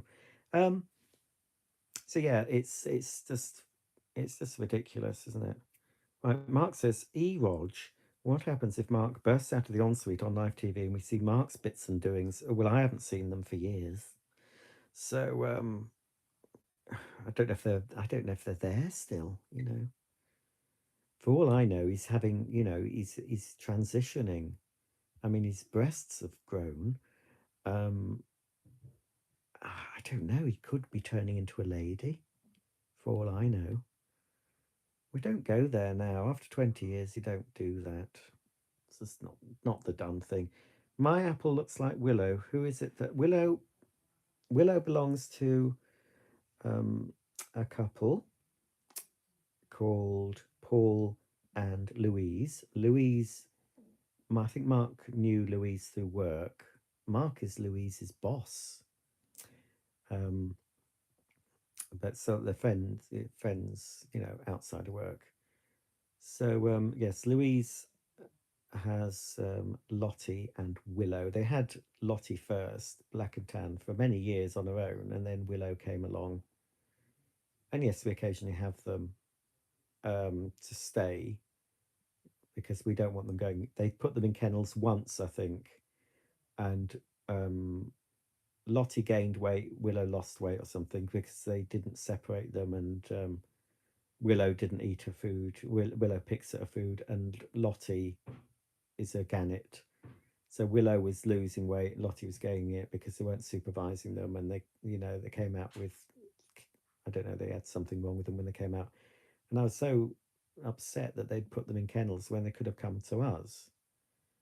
So anyway, they always come to us if they're going away and they can't take the dogs, and they just treat it as their second home. I mean, the first couple of times, especially Willow, very yappy, nervous little dog.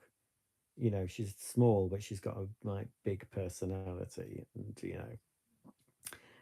but after the first couple of times, they just come now, and they just so pleased to be here, and they're just all it's just like the second home, as I say. And Daisy just ignores them most of the time, and Molly doesn't have much to do with them, but they just come here and they know the routine, so it's lovely, lovely when they come. um and of course, when we had the lockdowns, we didn't get to see them for ages. But yes, Willow is sweet, very high maintenance. um Ollie, I think it's a shame that people don't accept other people's opinions. Most adults can still have an opposing opinion and still get on, but that seems to be a fading facet. Well, people don't have to accept. I mean, I don't accept a lot of people's opinions and views, but I accept their right to view them, to air their views. People should be able to say anything they want to without fear of being cancelled. As long as, I'm not saying they can say, let's kill all, and I could mention a group of people, or whatever. I'm not saying that. Then they shouldn't be allowed to say things to incite violence and hatred and all that. No, they shouldn't be allowed to say that. And that's been the case, forever, really. That there's certain things that people shouldn't say, um, but people should be allowed to give different opinions and views and have a debates about it. But obviously, that seems to be shut down, doesn't it? I see it creeping back in ever so slowly. but we've lost free speech, really. We have lost free speech at the moment. We can't speak as freely as we used to be able to speak for fear that some people fear they might lose their job, or if they've got a YouTube channel, they might fear that all their channel will be taken down. Um, all for just having a different opinion to what we're supposed to think. And my opinion to what we're supposed to think is probably completely opposite to what we're told by the media. I'm completely, not completely, I'm, yeah, more or less, if the media are telling me this, I think the opposite now. Didn't used to be like that. It was very trusting, especially at the BBC. I thought, well, if I go to the BBC News, they'll they'll tell me the truth. And I noticed this is before the COVID, but after Brexit, I I did notice how the BBC, you could see, you thought BBC weren't biased, but you and were neutral, but they were very, very biased, and you can tell they are. Um, and you'd buy certain newspapers because you liked their views. Some people would buy the Daily Mail because it matched the reader's worldview, and some people would buy the Guardian because it matched. Um, so there was always left and right. You know, I think I'm more veering on the right than the left, to be honest. But the left has gone so far left, it's getting ridiculous now. So I don't know. It's just very weird. I've never these last few years we've experienced have been. I don't know, I think if we survive all this, and I think these years I'm going to look back on and think, well, I'm hoping I'm going to look back on thinking, oh, look what we nearly became, look what nearly happened. If it wasn't for people speaking out, we would be living in this now, but we're not, because things changed. The truth got out. The truth will come out over what's been happening, folks. The truth, I don't know how long it's going to take, but it will come out. Um, and some people might be extremely upset and shocked by the truth. Other people will feel, yes, we knew it all along. Why didn't other people see this? So there's no hiding from the truth. No matter what we're told, truth always comes out, folks. That's all I'm saying. And I hope a lot of the things don't happen that I, see on social media. You've got to be careful on social media, or you've got to be open-minded about everything you see, even if they're saying what you want them to say, even if they're saying something that you agree with. You've still got to have that little bit of, I'm not saying mistrust, caution. Just be careful. Don't go down one path. Well, you've got to, it's your gut instinct, folks. That's what I've always relied on. And they say the gut, is like your second brain. I think that's where the term gut instinct comes from. And it's important to have a healthy, have a healthy mind, have a healthy body. Your gut health is very important as well. And I've been sort of trying to improve my gut health with probiotics and things. Whether it works or not, I don't know. But apparently, that is a very important thing. And with people taking antibiotics and stuff like that, it just ruins their internal flora and fauna, because we do need these things in our body. These bacteria, they are there for a reason. And a lot of our modern diet and things we do deplete all that. And maybe that's being done on purpose. Who knows? I don't know. But yeah, I've always gone by my gut instincts over things. And I would say it's never really proved to be wrong. You always listen to listen to that voice in your head. If you think something's wrong, just, you know, trust it. if you think something's a bit dodgy, if you're in a situation and you think there's something wrong, get out of that situation if you can. You know, if you're walking down the street and there's something about a person that something niggles you about them, just get away. You know, I'm sure. Your gut instinct, your instincts are very important, and then they're sort of they're wired in, they're hardwired into you, and they're there for a reason. Like everything in our bodies is there for a reason. It was put there for a reason. Every organ in your body, every cell, everything is there. It's designed and it's there for a reason. So just trust yourself, trust your instincts, folks. That's what I've always done. And so far, touch wood, I've been okay until the day comes when it's time for me to go and I'm not okay. But yeah, your intuition and your gut feeling. Intuition is another way of you see your gut feeling. Intuition, just trust it. If you think someone's dodgy, they probably will be. Even if you've just met them, you know when you meet someone. Sometimes you meet someone and it's like you click straight away and you sort of like this person and you don't know why. And then there's other times when you meet someone and you just think, oh, I don't like you, and they can sometimes they haven't even spoken to you, and you just there's something about them and you sort of recoil a bit. Trust that, because we must have that for a reason. There must be that intuition. It's there for a reason, folks. I think. Anyway, I'm going to. I'll probably have to go soon. 206 minutes, for goodness sake. So let's finish off. I need to put my. I've washed my bedding today. I need to put it back on and everything. So, right. Uh, oh, it's not coming up again. I'm sure he wants to be on YouTube. You're not bringing up that Daisy, are you? Oh, I'm gonna have to cover up. Hang on. Are you clothed? Yeah. Well, you don't want to be shown, do you? No. Right, I'm turning it away. Good. Right, put her here.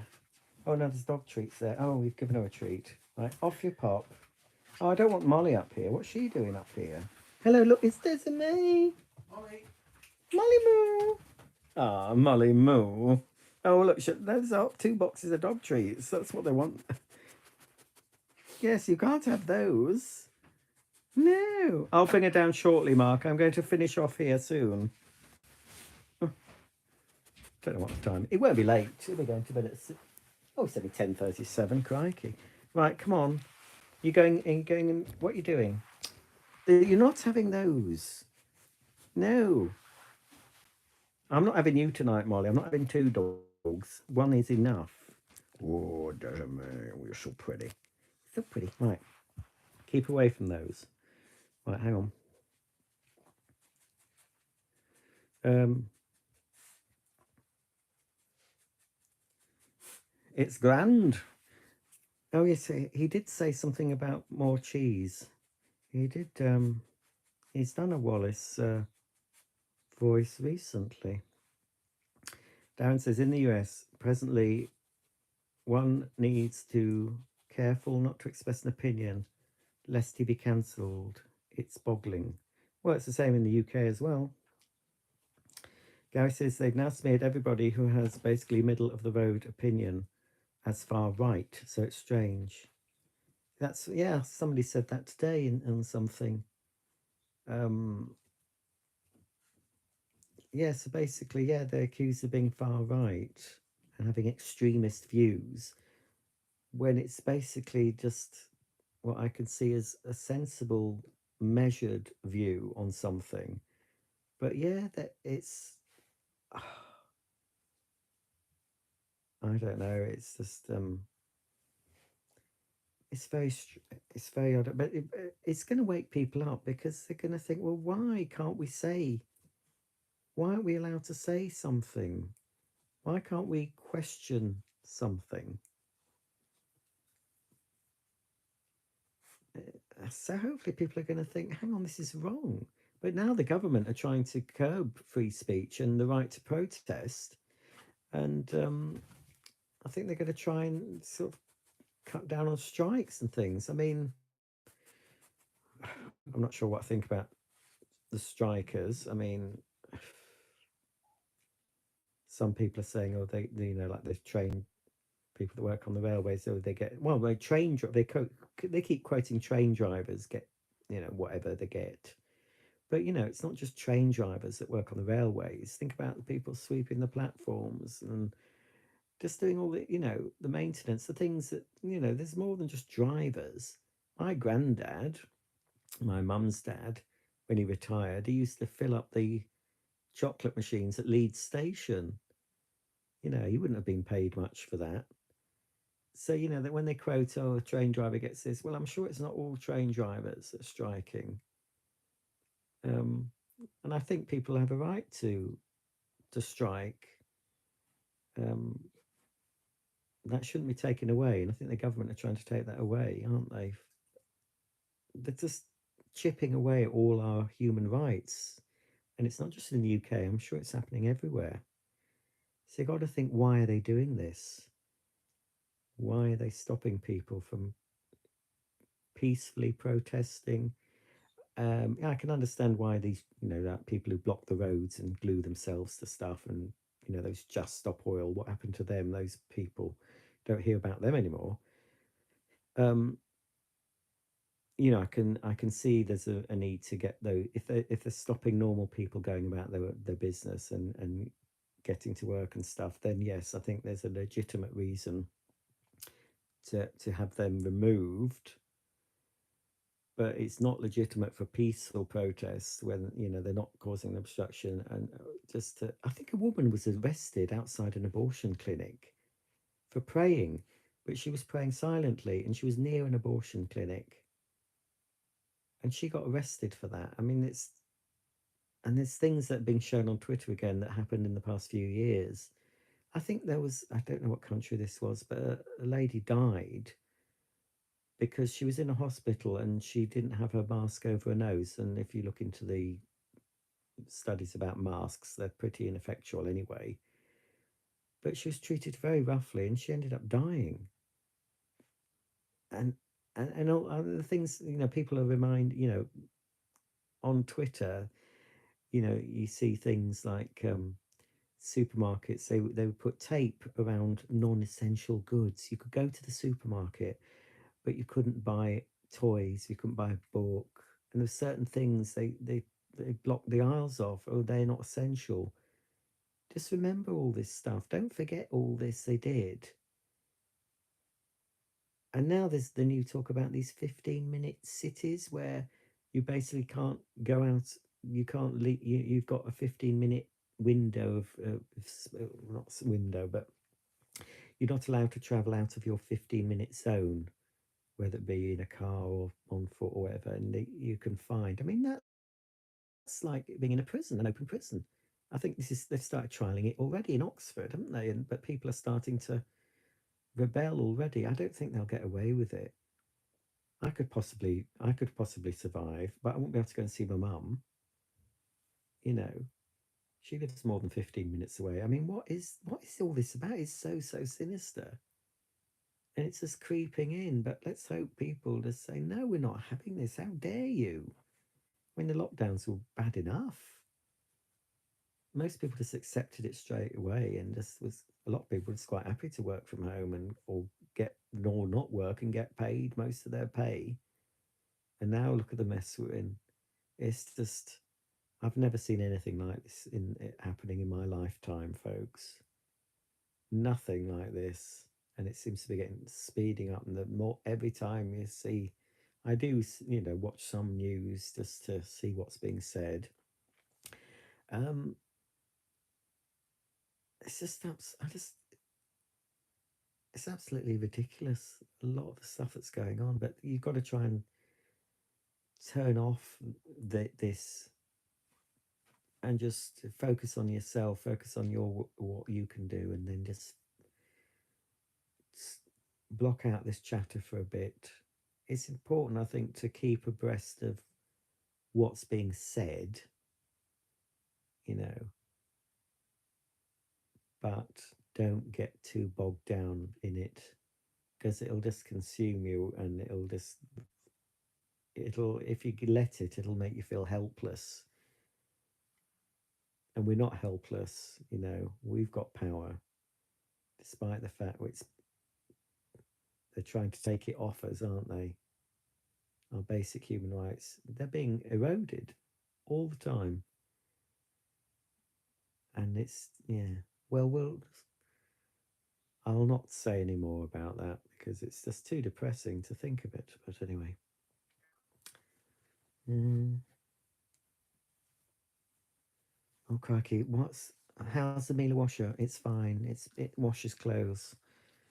Um, Gary says, I hope you're right about the truth coming out. I'm not so optimistic. Yeah, well, I veer from being optimistic to being pessimistic, but I do see a change. And then my pessimistic side thinks, well, it's changing because they wanted to change. We're seeing a bit of a change because that's what's always been planned. You know, the reveal. It's going to come out that what we were put through was all rubbish, and so it you've got to have hope. I still believe that ultimately the truth will out. Good overcomes evil ultimately, but we still have to endure the evil. The evil has to be highlighted before the good. I just, pray that the good will come out, but it's gonna. As I think, if everything comes out, if ever, I'm sure we're living in a lot of what we know to be told to be true isn't, and it's not just over the last few years. It's over a lot of stuff. Like when that event happened in New York, I remember it very well. I remember what I was doing. I remember I was at work, and the lady in the office, who must have heard it on the radio or something, said, "Oh, she's all that." The first thing I heard was said, a plane has hit a building in New York, and about 20 people have died." And I thought, well, it must be more than that. But then I thought it's just a little plane or something. And then we got to start seeing, on our lunch breaks, we had a TV in the staff room, and thoughts. You started seeing these images that most people will be familiar with. And then I was training to do the Great North Run with a friend. So I was due to go to his house after work. So what we'd do, I'd go to his house, we'd go for a run around York, and then he'd cook me supper, and then I'd cycle home. But of course, we did. I think we still did the run, and then of course we were looking at the TV, at all this footage. But what I didn't know at the time, and what a lot of people didn't know at the time, we saw two buildings go down. See, I'm having to be careful what I'm saying. But we saw two buildings go down. How, it was only a few years ago that I learned that a third building went down. A third building that wasn't even hit by the planes. A third building that was reported by a BBC reporter saying it had collapsed. Yet when she was filming it, it was in the background of the shot. I don't know if these videos are still up on YouTube. They were a few years ago. And so that building, the third building, had apparently collapsed in its own footprint, and it hadn't received um, any direct impact from a plane. And apparently, it was some fires had broken out in this building, and it caused this building to collapse, a steel and concrete building to collapse in its own footprint. And yet, you can see videos of other similar constructed buildings being on fire for hours and hours and hours. And this again was on YouTube. And yet, they remained upright. The shells all burnt out, but the structure was still there. And I didn't know at the time, I didn't know about the third building. Maybe some people even now don't know about that third building. So that starts to make you think, oh, that's a bit odd. But of course, when it happened, I just believed what we were told. But I don't know. I can't tell you what happened. I don't know who was responsible. I've got an idea. I don't think it's who we're told. And we know that the Tony Blair went into the Iraq War saying that Saddam Hussein had weapons of mass destruction, and that's proved to have been false. So we were taken into a war. The war was justified. We were told, oh, if we don't do this, he could blow us all up. And that came out. The truth came out about that, didn't it? So I think the truth will come out. I just hope we're not having to wait too long. It will. I mean, I say there's many lies told to us, folks. Uh, when am I showing my next pneumatic? I don't know. I've got quite a few that I've not unboxed. I'm planning on doing another one fairly soon.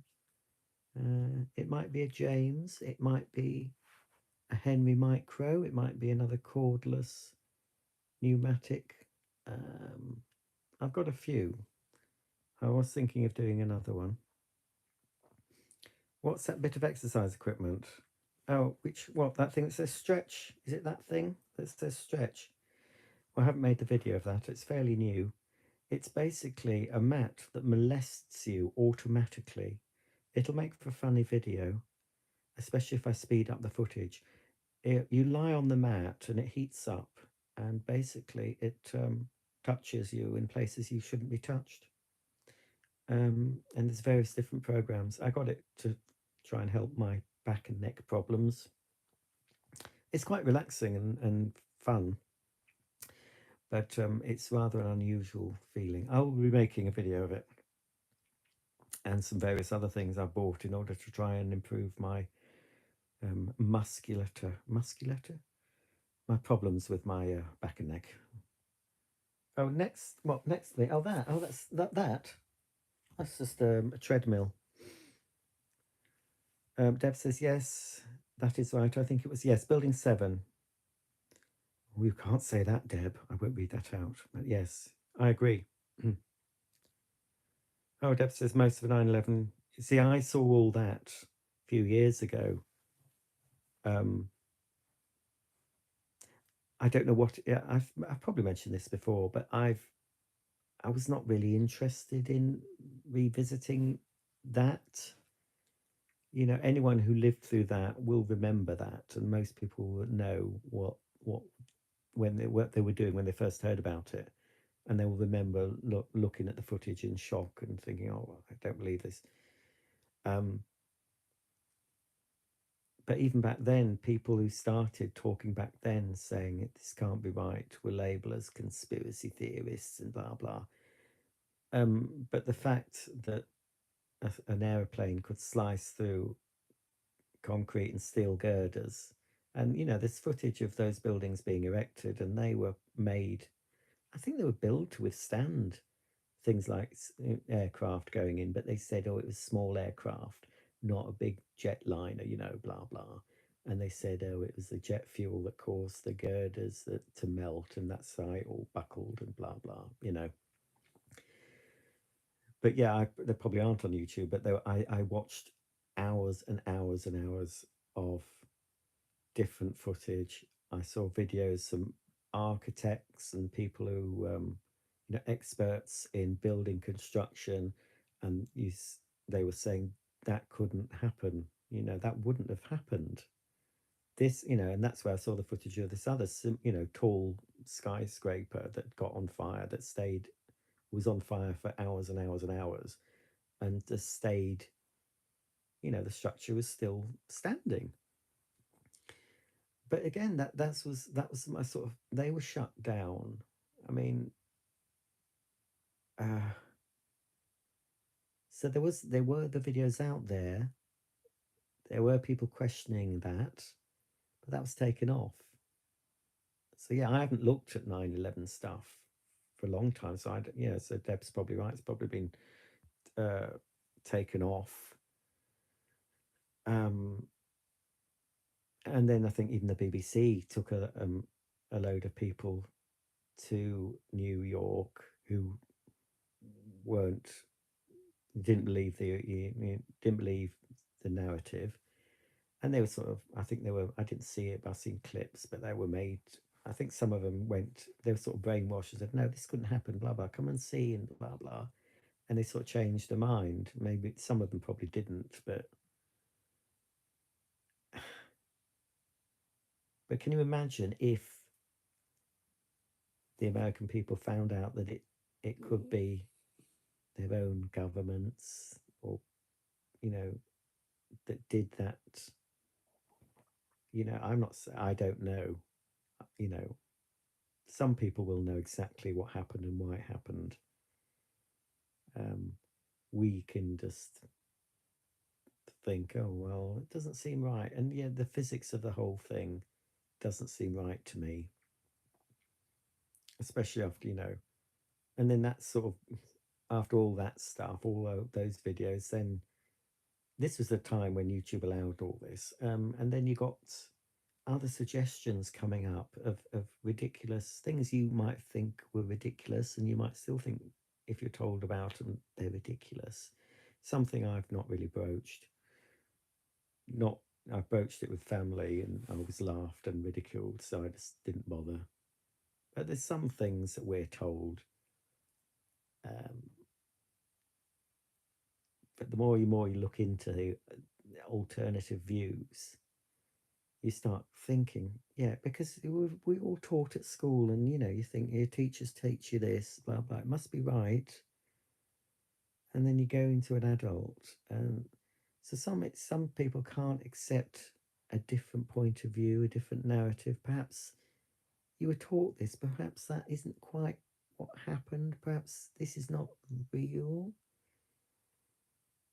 And I've always been fairly, I'd say I'm fairly open minded to, I do like to learn, and I'm inquisitive, and I'm quite happy to look at alternative views, no matter how ridiculous at the time they seem. Once you sort of open your mind and think, I'm going to look into this,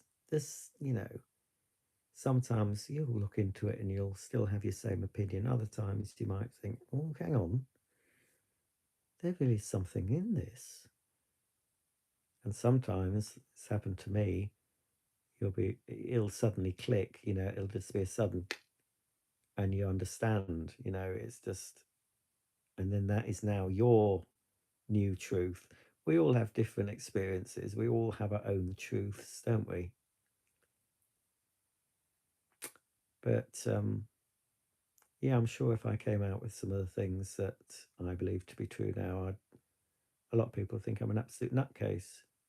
But there's certain subjects, but if, all right, yes, you initially think nutcase, but if you actually, certain subjects, if you look into them properly and don't dismiss them because they seem absolutely ridiculous,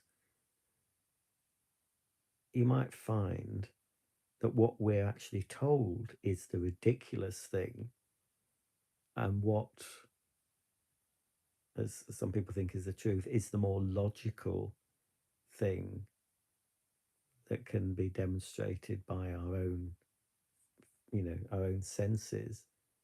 But we're told something and it's programmed from an early age. It's very hard to get out of that mindset. But, you know, it's very interesting. I'm just interested, and that's why I started looking into all these different things. As I said, YouTube used to be nowadays you watch one YouTube video and then you get suggested all sorts of similar. Well, it happened back in the day, but you were able to watch alternative views, different opinions on YouTube, and then you'd get other videos with other different opinions. Um, that's how the algorithm works. But now those different views and opinions aren't really allowed, so you don't get to see, and you have to go away from YouTube and go on other video sharing platforms that aren't so well known.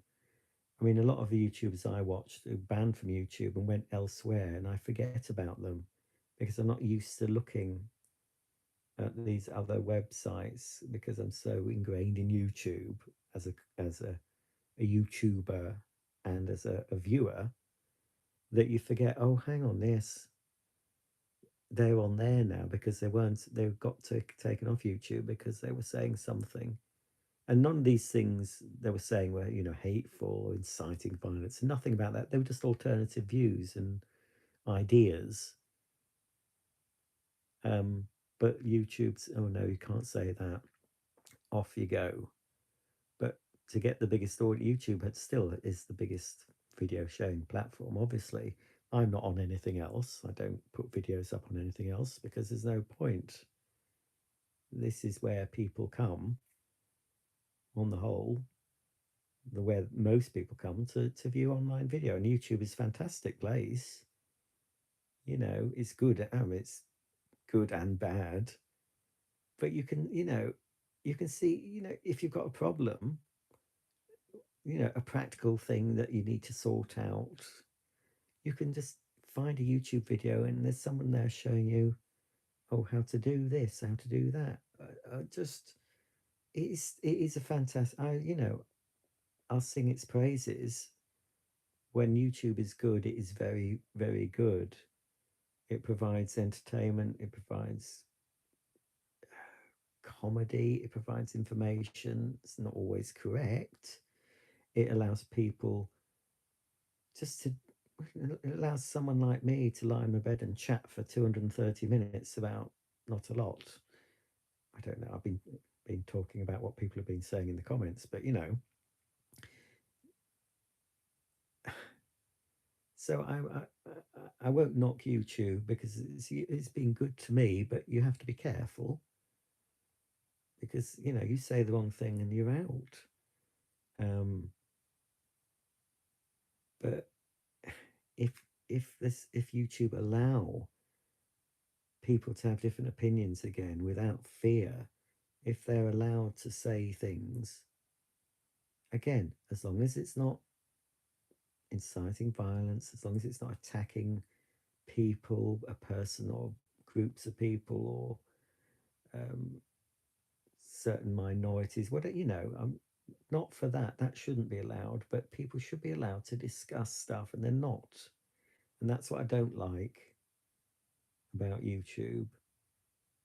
Because so many of the channels I used to like and enjoy, they're off. They've gone. Sometimes they go somewhere else, but other times they just give up. And we should be allowed a debate, shouldn't we? We should be allowed all views, good or bad, whatever they are, as long people should be allowed to express their views. And I can't. Even on this channel, I'm not saying everything that I'd like to say. But I'm sure some of you will probably know what I'm alluding to. Maybe you've gone through similar sort of processes I have. There might have been something that's just triggered an idea in your brain to sort of look into something that you didn't think of looking into before. But it's a slow process with a lot of people. I suppose it has to be because I think if we are all living in, if mostly everything is a lie, if it was all revealed in one go, it's going to really, I mean, people will be committing suicide, I expect, ongoing, getting mental health issues because they won't be able to cope with it. So I think it has to be gentle. I mean, some people would just like it all to be the veil lifted, as they say. I mean, even for someone who's trying to find what's true and who thinks they know what's going on, they don't.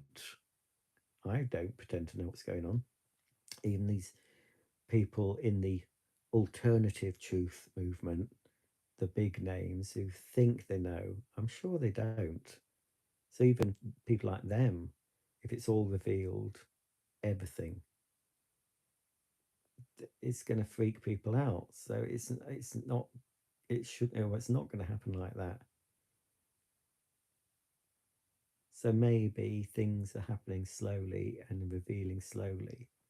But I don't know, there's things that we're never going to know about. Maybe we'll find out when we die. Who knows? But yeah. Oh, I didn't want. What are you doing? I'm not having both of you here. Oh, I've got to put my duvet cover on and everything. Molly, you don't sleep up here. I'm not having two dogs in my bed. One's enough. Right, I best go, folks. Honestly, let's just catch up with your comments. Um. Oh, not many comments. I think I've set and I think I've sent you all to sleep. Um. Darren says I've talked my friend into getting a Samsung. Here's me spilling out my heart about important matters, and it's all back to the vacuums, isn't it? um. Yeah, stick with vacuums. It's much safer. I talked to my friend into getting a Samsung like your new one. Well, that isn't. If you're talking about that Samsung with the self-emptying doodle, that isn't new at all. That video that I put up fairly recently is quite old, um, and it's just one. I thought, oh crack, I must do something about that video, and it's packed away now. I've got to get it out again to do the demo, and then when I've demoed it properly, I'll sell it. It's not. It's not one I'll keep. It seems okay. Um, but yeah, that's yes. Some people don't grasp. It's odd because I'll put a video of something up out of out of sequence with another, and they say, "Oh, I thought you had so and so. Why have you got that back?" And I say, "It's a video. You know, it captures a moment in time, and at the time I recorded that, I blah blah blah. You know." Um, I don't know. Some people just can't get their heads around the fact that a video is not always made a few days or a day before it's uploaded, you know, especially with me. Sometimes it's years. I mean, I found some older videos, got another one on my other channel from the archives. Um, and you can tell it's an older video because the picture quality and sound quality is poorer. It's got older furniture that I don't have anymore. And I actually say in the title from the archives, and then I put in the description, oh, I found this on my hard drive. This is from several years ago, blah, blah, blah. And you still get people commenting saying, I thought you weren't going to buy another of that particular brand, blah, blah, blah. I said, this is from years ago. You know, can you not understand what, do you know, do you know, don't you know what archive means? I know I have to bite my tongue. I do have to bite my tongue sometimes, folks, because some of the comments, you just think, really? Do you not know how video works, how recorded media works, how it's a capturing a moment in time? It's you know, I've just boggles the mind. Right, I've got to go to bed, I think. And you're not stopping there, Molly Moo. No, no, Molly Mop. Oh. Well, hopefully my duvet cover's dried because not being able to use my tumble dryer today. That was a shock. I did all my bedding, went to the garage, put it in a tumble dryer, and the garage door is frozen shut. Couldn't get it. I'm not breaking the lock. Right. I think I'll go now, Vix. Yes, nobody else is commenting. I think I must have been taken off. I've been shadow banned and I don't know it. Right. So thanks for 34 people watching now, and thank you for 34 thumbs up. I will be back on this channel. The next video will be Thursday. And I can't remember what it is, but there is a video scheduled for Thursday and another video scheduled for Sunday. And then next week, I think there's another video scheduled for Thursday. I think I'm trying to do Thursday and Sunday on this channel now. So for a while, you might see 2 videos a week, and then it might just go to 1 video a week, and then it might be a couple of weeks. But yeah, eventually, I'm going to try and get a more regular schedule up. So, you know, there'll be stuff you can dip in and out of. It won't appeal to everyone. Some video you won't want to watch. Some you will want to. I'm the same with YouTube video. You know, subscribe to some channels, and sometimes I see the thumbnail and what it's about, and I think, no, I don't really want to watch that. but then the week after I'll watch. So feel free to dip in and out. Obviously, I would like you to watch everything right through to the end. Watch all the adverts, thumb up, comment, share. Obviously, do all that, but it's up to you. Do what you like, folks. Right. Gemma wants it. I don't know what you want, Gemma. Oh, the Samsung. Well, it's all right, I suppose.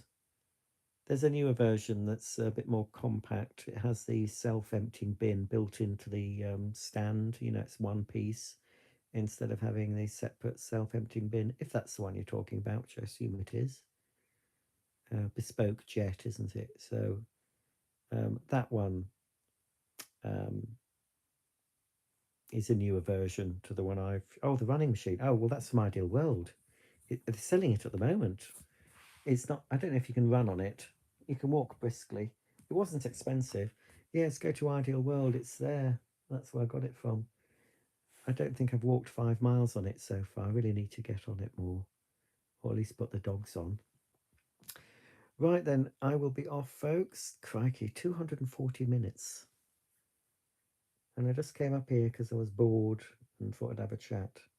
So nobody will be watching this back, will they, from the beginning, unless they're not a narcissist. What's the word for someone who likes to do something that causes them pain? Oh, similar to narcissist. Anyway, I don't know. Anyway, thanks for keeping me company for this chat. Thanks for your comments and support. And I'll see you, as I said, Thursday. Yes, Thursday at I can't remember the time, 6 or 7 in the evening. There'll be a new video from me. Can't remember what it is, but I'm sure it'll be a barrel of laughs. So, yes, goodbye from Daisy May. Daisy! And goodbye from Molly Moo, who's not stopping here. Right, nighty night.